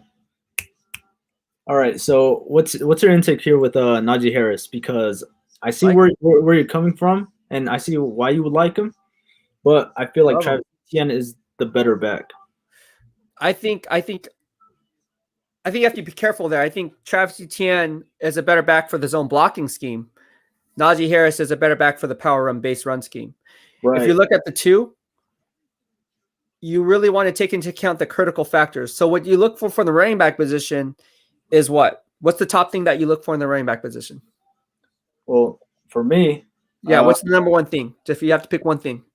If I could pick one thing, break the first tackle. And that's what Etienne does well. Okay, mine is vision. Because in order to break these tackles, you have to see the vision to hit the cutback lanes and see the hole. Right. When you do that, that's where scheme comes into play. With Travis Etienne, luckily for him, he has the speed that you mentioned, right? You probably like his explosiveness, correct? His lateral agility, make the first tackler miss. Perfect. So in a zone blocking scheme, in a one cutback scheme, when you try to spread the defenses horizontally, that's what you try to do under the West Coast offense, under Kyle Shanahan's scheme. When you look at a team like the Pittsburgh Steelers or the Baltimore Ravens, who come from a power-based source run scheme, it's more between the tackles, inline to inline, mano y mano, beat the man up front, win between the tackles. The only difference between their two games is Travis Etienne is a home run threat every time he touches the ball. Najee Harris is not. Okay. But what Najee Harris is everything else outside of the box. So if, again, Najee Harris can turn a 3-yard loss into a 3-yard gain. And playing in the SEC, he's done it consistently. He was hit in the backfield more times than not and still churning for positive yards. He also keeps his feet moving after initial contact. These are things you look for at the NFL level because, again, when you're projecting college players at the NFL level, that's the one thing you want to look for is, like you just pointed out, breaking tackles, making the first tackler miss, having the field vision to go see the hole and hit the hole, but also have the patience, and then also being a dual threat coming out of the flat. These are things that both these running backs do very extremely well. The difference for me comes down to scheme, which is why I believe Travis Etienne is ultimately going to be the first running back off the board, but not necessarily going to be the best running back in this draft class. Okay, I see your point. But yeah, no, I think Etienne's would be better. And if he drops to the Niners at 2, I wouldn't mind, honestly. If he's there, Niners should take. Oh yeah. I agree. I like Travis Etienne. He's a beast. Yeah. That guy could be like the next Alvin Kamara, bro. Yeah, that's what I was saying. I think that's his comparison, Alvin Kamara. There you go. He's good. I like him. I like Alvin Kamara. I said the Niners should have got him. If you can go back and search my Twitter, I told John Lynch this too. I said, hey, you should go after freaking Alvin Kamara at number 34 in the second round. He didn't do it. He traded up in the tail end of the first and got Reuben Foster. Yeah. So I see similar game in Travis Etienne. Now, is he going to be the next Alvin Kamara? I would say not that high. I'm not that high on him. But I like Travis Etienne and what he brings to the table. But yeah, then again, thank you so much, man, for tuning in, Alejandro. What are you going to do for the draft? What are you doing on draft day? Just gonna honestly just check it out here with my brother. Normally, Yeah, once I get up there and having all my settings up for because I do want to start a You should. podcast. You should. No, you're going to. I'm going to make you do it. All right. No, because you should. You should. Again, it's all about good vibes only. It's all about raising each other up. Again, the moment you say you're not going to do something or on the fence is the moment you don't do it. It's like you got tattoos. I see you got tattoos. When I got my tattoo, you just have to go and get it done. Yeah. Right? Yeah, that's true. You know what I'm saying? So same thing. Podcasting is no different, my friend. So you just say, hey, you know what? I'm going to do it. I don't care about the haters. Bro, I get haters. I get racist. I get all kinds. The stuff you see on social media publicly, I get 1,000 times privately in DMs. I mean, I get death threats, legit. Yeah. I'm being serious. Not saying that you're going to get those things. They're just haters. I mean, they're people with no real avatar. It's fake people. It's fake accounts. The accounts get suspended anyways, not because I report them, because after some time they get suspended anyways. But yeah, it is what it is, dude. But no, I would say strongly encourage you to start one up, and you're going to do it because I'm going to help you out. So you got this. All right, for sure. All right, man. And stay tuned for the live stream. Hopefully you can hop on the live stream when we go live. I'm going to do it live, or at least so you can hear what I have to say versus Mel Kiper, whatever it is you're watching. So I'll be doing the live stream as it unfolds. And again, there's going to be like a 30-second lag because I'm on YouTube TV. I don't have cable, but at least you get to see what I have to say compared to all the other big timers. All right, for sure. I'll hop in and see. All right, my man. Thank you so much. And mahalo for the love, bro. All right, we have my man, John Zach. I love John. This is my man, Big John Zach. What's up? Going on, bro? How are you? What's going on, man? I'm great. How are you? Dude, Mahalo, I am brother. so happy to talk to you. I want to talk to you about Aaron Rodgers. What do you think of this? Dude, he's great, but he's not great for us. Yes. I was hoping you'd say that. Why? He's an older quarterback. He's still in his prime, but with what we're paying him, we can't win a Super Bowl. We have to pay so many other players. So we need to get a younger quarterback. We need to get rid of Jimmy and hashtag pay my boy Fred. There you Pay go. Fred Warner. There you go. And you know, Fred Warner's dad follows us. So you know he's watching. He always follows me. Says I keep it 100. Says I'm not wrong. I'm telling you, man, Fred Warner needs to get paid. And I keep saying it time and time again. He needs to get paid. He needs to get paid. He needs to get paid. At some point, they have to pay his butt.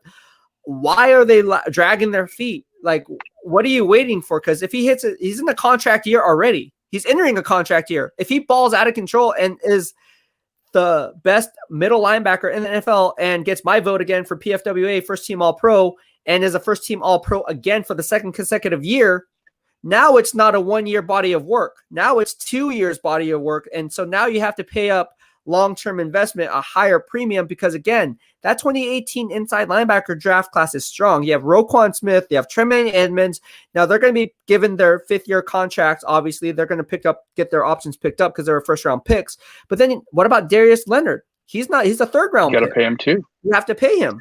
So they're going to be vying for who's the top inside linebacker in the game is. And if Darius Leonard balls out just like Fred Warner, they're going to be competing. Whoever resets the market, the next one's going to reset the market. The next one's going to reset the market. Dude. It's just going to domino effect. But the longer you wait on Fred, the more you're going to have to pay him because that dude, he just gets better and better and better. He's a stud.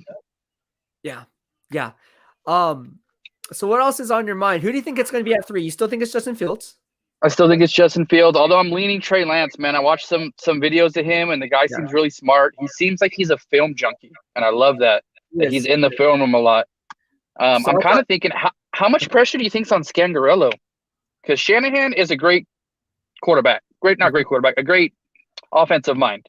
Yeah. You can't take it away from him, but he cannot develop quarterbacks, and he cannot pick quarterbacks. So how much do you think Scangarello is going to be involved in the pick, and how much is on his plate to develop this guy quick? A lot. A lot. That's why he was brought back.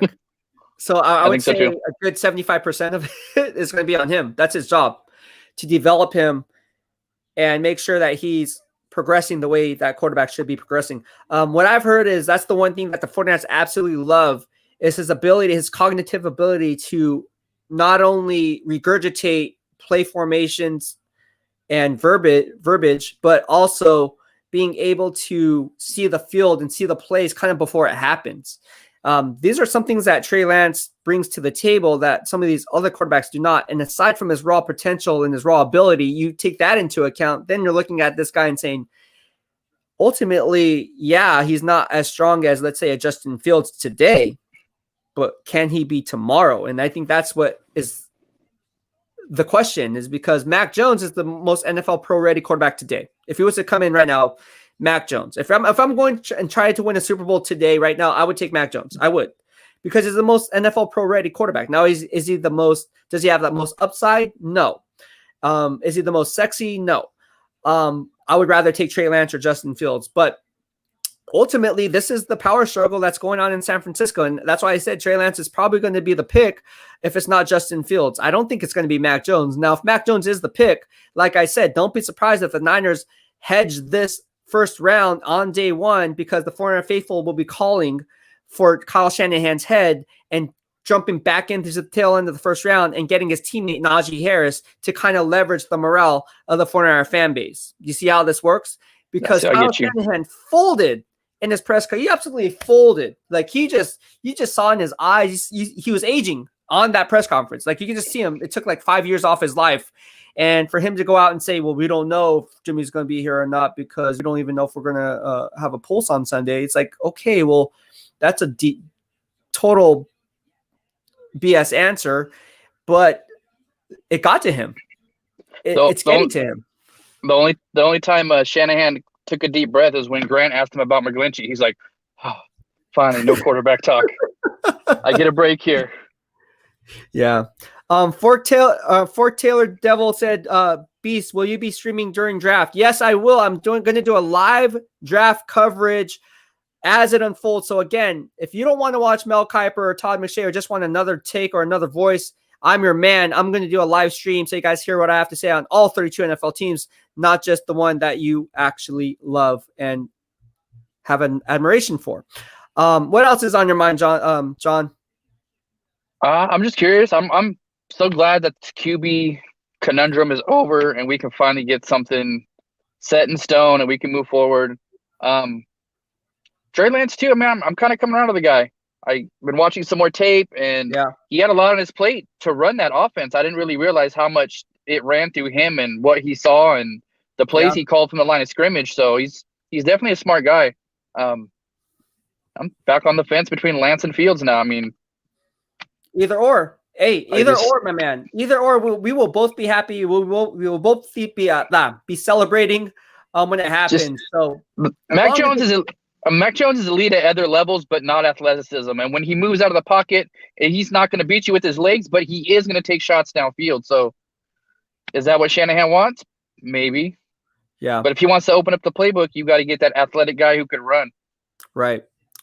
So, well, all right, my man. Thank you so much, Mahalo, for tuning in, bro. Hopefully you can hop onto the live stream today. Let me know your thoughts, man. Looking forward to what you have to say. All right, buddy. Take it easy. Mahalo. You too, man. All right, we have CJ Ruthless Sports on the show. CJ, how you doing, my man? What's good, man? Looking forward to the draft, man. I'm just hoping this ends tonight.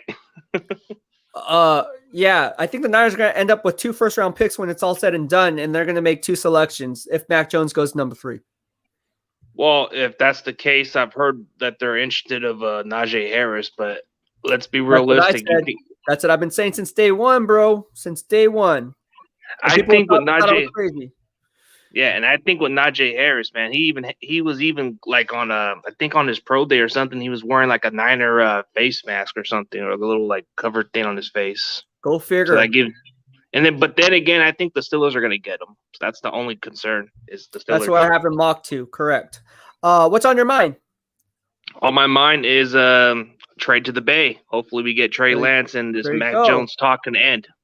There you go, man. We'll have to see how that plays out, man. Like I said, if it's Mac Jones, they're going to have to leverage his trade and trade back up in the tail in the first and get Najee Harris. I mean, there's no way around it. That's what they're going to have to do. And we saw them do it back in 2017 when they went ahead and got Solomon Thomas at number 3, and then they jumped back in from 34 to the tail end of the first and got Reuben Foster. So I can see this playing out. I was there in that, in Levi Stadium, asking the questions right after Reuben Foster was drafted, and then heading over to the press room and discussing those picks. I have the same vibes now. And I really, truly believe if Mac Jones is the pick, they're going to jump back in the tail end of the first. I don't think they're done yet. I think they're going to trade number 43. Well, hopefully if that comes to play, okay, like you said, if they do get Mac Jones and we do somehow make a move for Najee Harris, then what's there to be upset about? At least you get two of the best players in the country. Well, that's what I'm saying. That's how they're going to leverage the morale of the 49er fan base, because they have to do one or the other. Because if they go Mac Jones at 3, you have to look at it and say heads will roll. If you leverage it with trading back up in the tail end of the first with Najee Harris, then everything's all but gone, all but forgiven, right? So, man, this is what I'm hearing. We're going to have to see how it plays out. So, it's going to be interesting. But if we get Trey Lance, then that would just relieve the entire fan base, and then they'll be okay. Then we can just wait till the second round to get somebody. Like Javonte Williams or Michael Carter or Asante Samuel or someone else. I like this kid. I like this Eric Stokes from Georgia. Yeah, he's legit. Like, I mean, he plays a lot. He plays a lot physical. Like when I saw that highlight where he was going for that blitz or something, he hit that quarterback with Tennessee. Like, whoa! And then when he gets that ball intercepted, he's untouched. I like that kid. Yes. Well, thank you so much, CJ Ruthless Sports. I appreciate you. What are you gonna do for the draft day, my man? I'll probably go to 49ers First Take stream for a little bit, and then maybe I'll swing in with some other people. That's about it. I'll probably just see what the reaction is, but I was just going to come by, show you some support, man. Appreciate it, man. Oh, thank you so much. I'll be doing the live stream, actually. So, like I said, man, it's my first live stream. I've been doing it forever, but just not on a live stream, obviously. So I have everything set up. I have my notes, my big board here, my vertical board, my horizontal, everything set up here. So, again, you're going to want to know all 32 NFL teams. So that way you can kind of, for you, I mean, you can do however you want it, but like, it's good. What I try to tell people who are on the come up is you really need to know all 32. You can't just know the 49ers. You can't just know the Steelers. You have to know all 32 and exactly what their tendencies are, what their biases are, what direction they are going to go in. So that way you can have a broader knowledge of exactly what each team is thinking, what their draft process is like, and how they're going to go ahead and play the personnel that they have working with. So, again, thank you so much, my man, CJ Ruthless Sports. And, again, welcome to the BEASTwriter family. And I'll see you around, my man. Cheers. All right. We have Waruna Pereira here. How you doing? Waruna Pereira, can you hear me? Oh, here you go. How you doing? Doing good, but nervous. What's new with you? I mean, I'm really scared that we are going to draft Mac Jones by any chance. You didn't you say on the stream earlier that you have anxiety? Yes, I do. I mean, don't have anxiety. You're fine. Everything's gonna be okay. If they select If they select Mac Jones, it's okay. Well, it's not, but they're gonna probably trade up in the tail end of the first and get somebody. Now, if it's Reuben Foster, if it's Najee Harris or someone else, they're gonna go ahead and get somebody. But yeah, they like their Alabama kids, and they did it with Reuben Foster. They can do it again with Najee Harris, my draft crush. Yeah. The thing is this now. I think I told you some time back that I grew up with watching cricket, rugby, field hockey. So my affection to football came after I turned 30, almost 35. So my football history is not that much long. So this is the first. So this is the first time I am experiencing this draft experience with this much of hype. Because last years it was like very normal, nothing exciting. In terms of 49er, right? He said nothing exciting. Nothing exciting in terms of 49er fans. Because what's cool? What's cool though is you can hop onto the live stream and provide your input. That's good. Also, I don't know if you're going to be watching, but I'm going to be doing another live stream for the NFL draft. So once the NFL draft starts, an hour before, I'm going to be on from an hour before on until, I don't know, 10 at night on a live stream. So you can see whatever I have to say in real time. And again, this is where it gets interesting because at the end of the day, we want to know exactly what's going on. Like everyone wants to know what I have to say in real time, not after the fact. And again, I like talking to you guys too, right? So if you guys want to hop on the show, because you guys don't have the platform, just use my platform. Just hop on the show. Be like, Beast, I want to come on your show. I want to talk about, this. I want to talk about that. Hey, it's fair game, dude. Go ahead. Go for it. So if you're watching and I'm providing analysis and I'm saying, you know what, this is what's going to happen. Look for the Pittsburgh Steelers to trade out of this spot. Look for the Niners to trade back up. I'm going to break it down and then break down that. I'm telling you, I am ready, bro. I have never been this ready in a long time. See, that's what I'm saying. Everyone is excited about this draft. Oh, I'm gonna be eating pizza. I'm gonna be eating pizza while watching this, and then typing, and then answering your questions, so you can see my gains. Oh yeah, might as well. Hey, we should have a virtual pizza party here. That's all I gotta say about that. Yeah. But Varuna, thank you so much for tuning in, man, and don't have anxiety. Just breathe. Until probably around 5:30. By 5:30, we would know the result, right? Well, one would think, right? Yeah, because 5:30, 10 minutes per pick, right? So yes, let's say 5:45, because you never know if Aaron Rodgers is going to get traded to the Niners. I'm just joking. I don't think it's going to happen, but you never know. If it happens, I would be the most happiest 49ers fan. Oh, you want that? You want that happen? Yeah, because Aaron Rodgers is my favorite player. Okay. All right. Well, thank you so much, Varuna. Hopefully you'll have fun. Don't have anxiety either. Mahalo, Okay. bro. I'll talk to you later. Okay. Thanks a lot. All right. Take it easy. All right. We have Arun Singh, home of the Big Boss Man's Pizza. What's going on, bro? How are you? Dude, hey, your pizza place is freaking 4.5 stars on Yelp, and it's doing really well. I'm gonna put up a ticker so people can follow. Huh? Yeah, I see that. I see that. I see that. Is that all? Is that all in your pizza joint? Yeah, it's all in my pizza store. Wow. So here, if you got. Check this out. What's up? The Niner gear on. You gotta check this out. Oh, there you go. Is that always up, or is that just up for today for the draft? Oh, wow.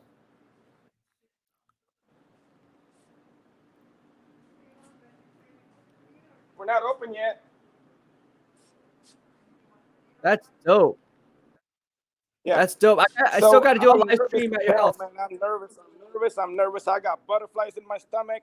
I go back to draft, man, since Brian Young days. Never been this nervous, but today I am nervous. Why? Why are you nervous? Damn Mac Jones, seriously. I would rather take Aaron. I would rather have Aaron Rodgers. Oh my God! I used to have my own binders. I used to have my own everything, every single player. But this year, I never had. Even my buddies telling me, "Boss man, I'm gonna be sitting with you in case we have to call 911." Bro, everybody's gonna be. If they pick Mac Jones, I'm gonna collapse. Yeah. Bro, I'm telling. Well, this is what happens, though. I'm telling you, the Niners are going to trade back up in the tail in the first and get Najee Harris, so it's all good. You heard it here first in the BEASTwriter family. I'm telling you. What? If they draft Mac Jones, they're going to trade. What if he's not there anymore? What? Mac Jones is going to be there at 3? No. But what if Najee Harris is not there anymore? If somebody they have to trade him. No, he'll be available. So, like, let's say this. Let's say they make a trade in the tail end of the first or whatever. They'll trade back up with, like, a team like the Pittsburgh Steelers, right? Pittsburgh Steelers can jump from 24 back to 43. Yeah. They can still get their guy in Javonte Williams. The Niners get Najee Harris, right? Then everything's good and dandy. Najee Harris, if he's still on the board in the late teens, early 20s, and the Niners have a need for a running back, which they do, don't be surprised if they leverage this deal for the forever faithful, giving them hope, because again, heads will roll if it's just Mac Jones, and we're talking about Mac Jones as day one concludes, as the only draft pick. I'm telling you right now, that's not going to happen. And if it does happen and Mac Jones is the only pick I hope you're after right. today, when it's all said and done. I trust you. You're very knowledgeable. What's that? I trust you. You're very knowledgeable. I listen to you. I don't even listen to anybody else. I'm only watching you, and I'm gonna be watching you again. I hope Niners select a player, man, because otherwise you're gonna be screwed for the next 5 years. Guaranteed. Yeah. It's going to be interesting, dude, and it'll set the franchise back if he doesn't pan out. That's good. That just goes for any quarterback, right? Any quarterback. But at the end of the day, it's like this, man. Like, why would you trade all that draft capital for a guy you could got in the 7-12 range? You don't do that. You just don't do that. Exactly. It's stupid. All right, man, I gotta go because I got phone ringing. I have all right. pizza and a beer ready in case you show up. All right. Sounds good, man. Mahalo. Thank you so much for the love. Right, Appreciate mahalo, you. Mahalo. All right. All right. That was Arun Singh. He has Big Boss Man's Pizza here. Go ahead and check him out here in the South Bay. 4.5 stars on Yelp, guys. I'm telling you right now, don't take my word for it. Take Yelp's word for it. Yelp Elite's all over it. It's Indian pizza. It's legit. If you haven't tried Indian pizza, let me tell you something. Indian pizza is so good. So good. I'm going to do a live stream at Big Boss Man's Pizza one of these days. I look forward to doing that and just helping raise morale here in the Bay Area community. But again, a lot of good things coming here. Rob Banks of the BEASTwriter family says, good luck, Niner fans. Have fun on the live draft streaming, throwing my own draft party with the boys. Skull. There you go. We have Skull means Minnesota Vikings fans. So Rob Banks, mahalo to you. And again, welcome to the BEASTwriter family. I've seen you here in the live streams. Again, we have all 32 fan bases here in the BEASTwriter family. It's not just Niner fans. It's Vikings fans. It's Steelers fans. It's Panthers fans. It's Jets fans. It's Cardinals fans. It's Browns fans. It's Colts fans. It's Titans fans. We got it all in here. And Jets fans and so forth. So good vibes only here. And again, mahalo to you. And hopefully you have fun with the Minnesota Vikings who pick at number 14. Ultimately, the San Diego or LA Chargers, I should say, pick at 13. I think they're going to Elijah Vera Tucker. But if he's sitting there for you guys at 14, ultimately you guys can pick him. I ultimately have you guys selecting offensive tackle Christian Darrisaw, who will end up being the 4th ACC player drafted by GM Rick Spielman since he became the team's GM with the Minnesota Vikings. There's some analytics for you off the top of my head. Okay. Again, I love talking about football, guys. Let's bring it. Let's bring it. Let's bring it. Let's bring it. Let's bring it. Trey and Najee. Yeah, buddy. Forktail says, I'm going to be taking shots either in celebration or to drown my sorrow. Yes. Michael McCann, why not take Lance at 3, then still trade back for Najee? Boom. Problem solved. All right. Well, again, I think that's it for this podcast on this live stream. I'm going to hop on another one.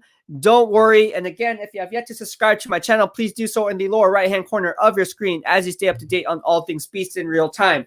We are doing a fun giveaway for draft day. This is the NFL Combine authentic shorts for the draft, of course. And again, never worn, still the tags on it. Here it is right here, $45 value. Right up to you. It's a size medium, but you guys can win this bad boy. And again, all you have to do is subscribe to my channel and engage. Also, we're running fun giveaways. Here's a 49er flag. Again, if you're not a 49er fan and you win something, not to worry. We have some BEASTwriter family swag for all of you guys as well. All right. So again, we have really cool stuff coming in hot. Here's a 49ers flag, as well as this 49ers plus blanket pillowcase for all you guys. Not pillowcase, blanket. Excuse me. But that'll be it for today. There's a lot going on, or actually I shouldn't say today because I'll be on later. I'm going to hop off this live stream, hop on again at around 4 o'clock, and from 4 to, I don't know, 9, 10 p.m., I'm going to do a 6-hour live stream all the way through. So we're doing a first day of day 1, 2021 NFL Draft live stream. So if you don't want to hear Mel Kiper, Todd McShay, Daniel Jeremiah, Steve Mariucci, Ian Rappaport, or if you just want another person's perspective, I'll be doing a live stream here in the BEASTwriter family. You guys can hop on the show too when it's all said and done. Thank you so much for hopping onto the stream. I'm going to get ready. I'm going to get some pizza, and maybe we can eat pizza while discussing all 32 picks. That's it for today, or I should say right now. I'm going to be out. BEASTwriter out.